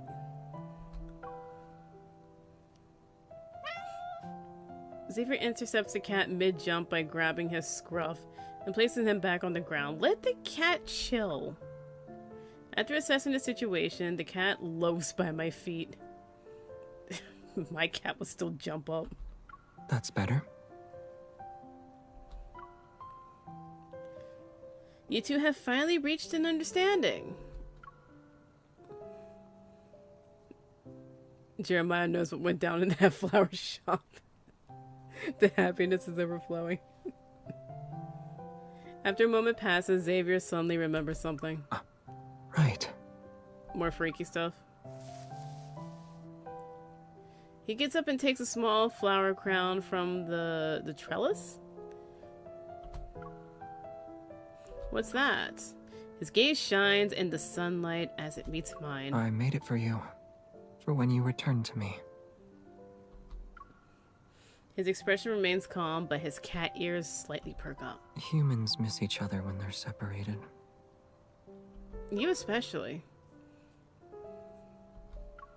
Of course not. Oh my goodness. So needy. Missing is just part of a cat's nature. Tell me about it. I come home, I feed my cat, I go upstairs to use the bathroom, she starts whining. She knows where I am. I do this like every day. She knows where to look for me, but she just starts yowling when she realizes she's eating alone. This is medicine for me. I am enjoying this. You're enjoying his jealousy of cats? Xavier's words mingle with the scent of flowers. Your cat always misses you, even when you're right next to him. Poking is poker.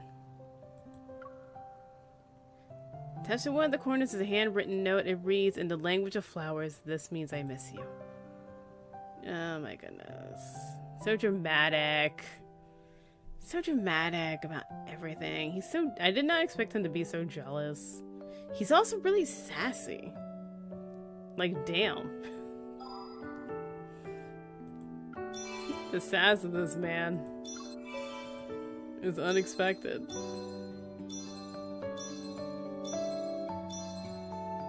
Good grave.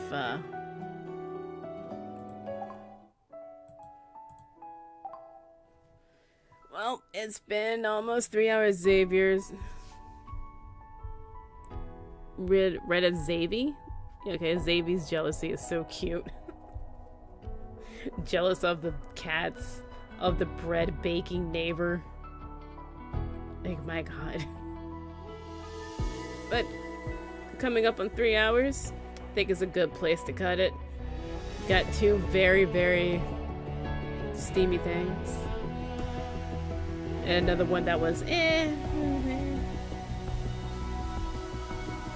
I still don't think Xavier's a freak. I still think he's a sweet baby angel who tends to be jealous, so it's okay. But thank you for watching, thank you for stopping by, and thank you for the likes. Next stream is Tuesday, 7 p.m. Eastern Standard Time. Don't know what I'm gonna do yet, but I'm gonna figure that out on Tuesday, 7 p.m. Eastern Standard Time. with all that being said, have a good night. Enjoy your weekend. I will return on Tuesday. You're welcome, Luna. I hope you enjoyed the show. The many, many things. Yep, good night, Mr. Jones, and everybody else. Good night, have a good weekend.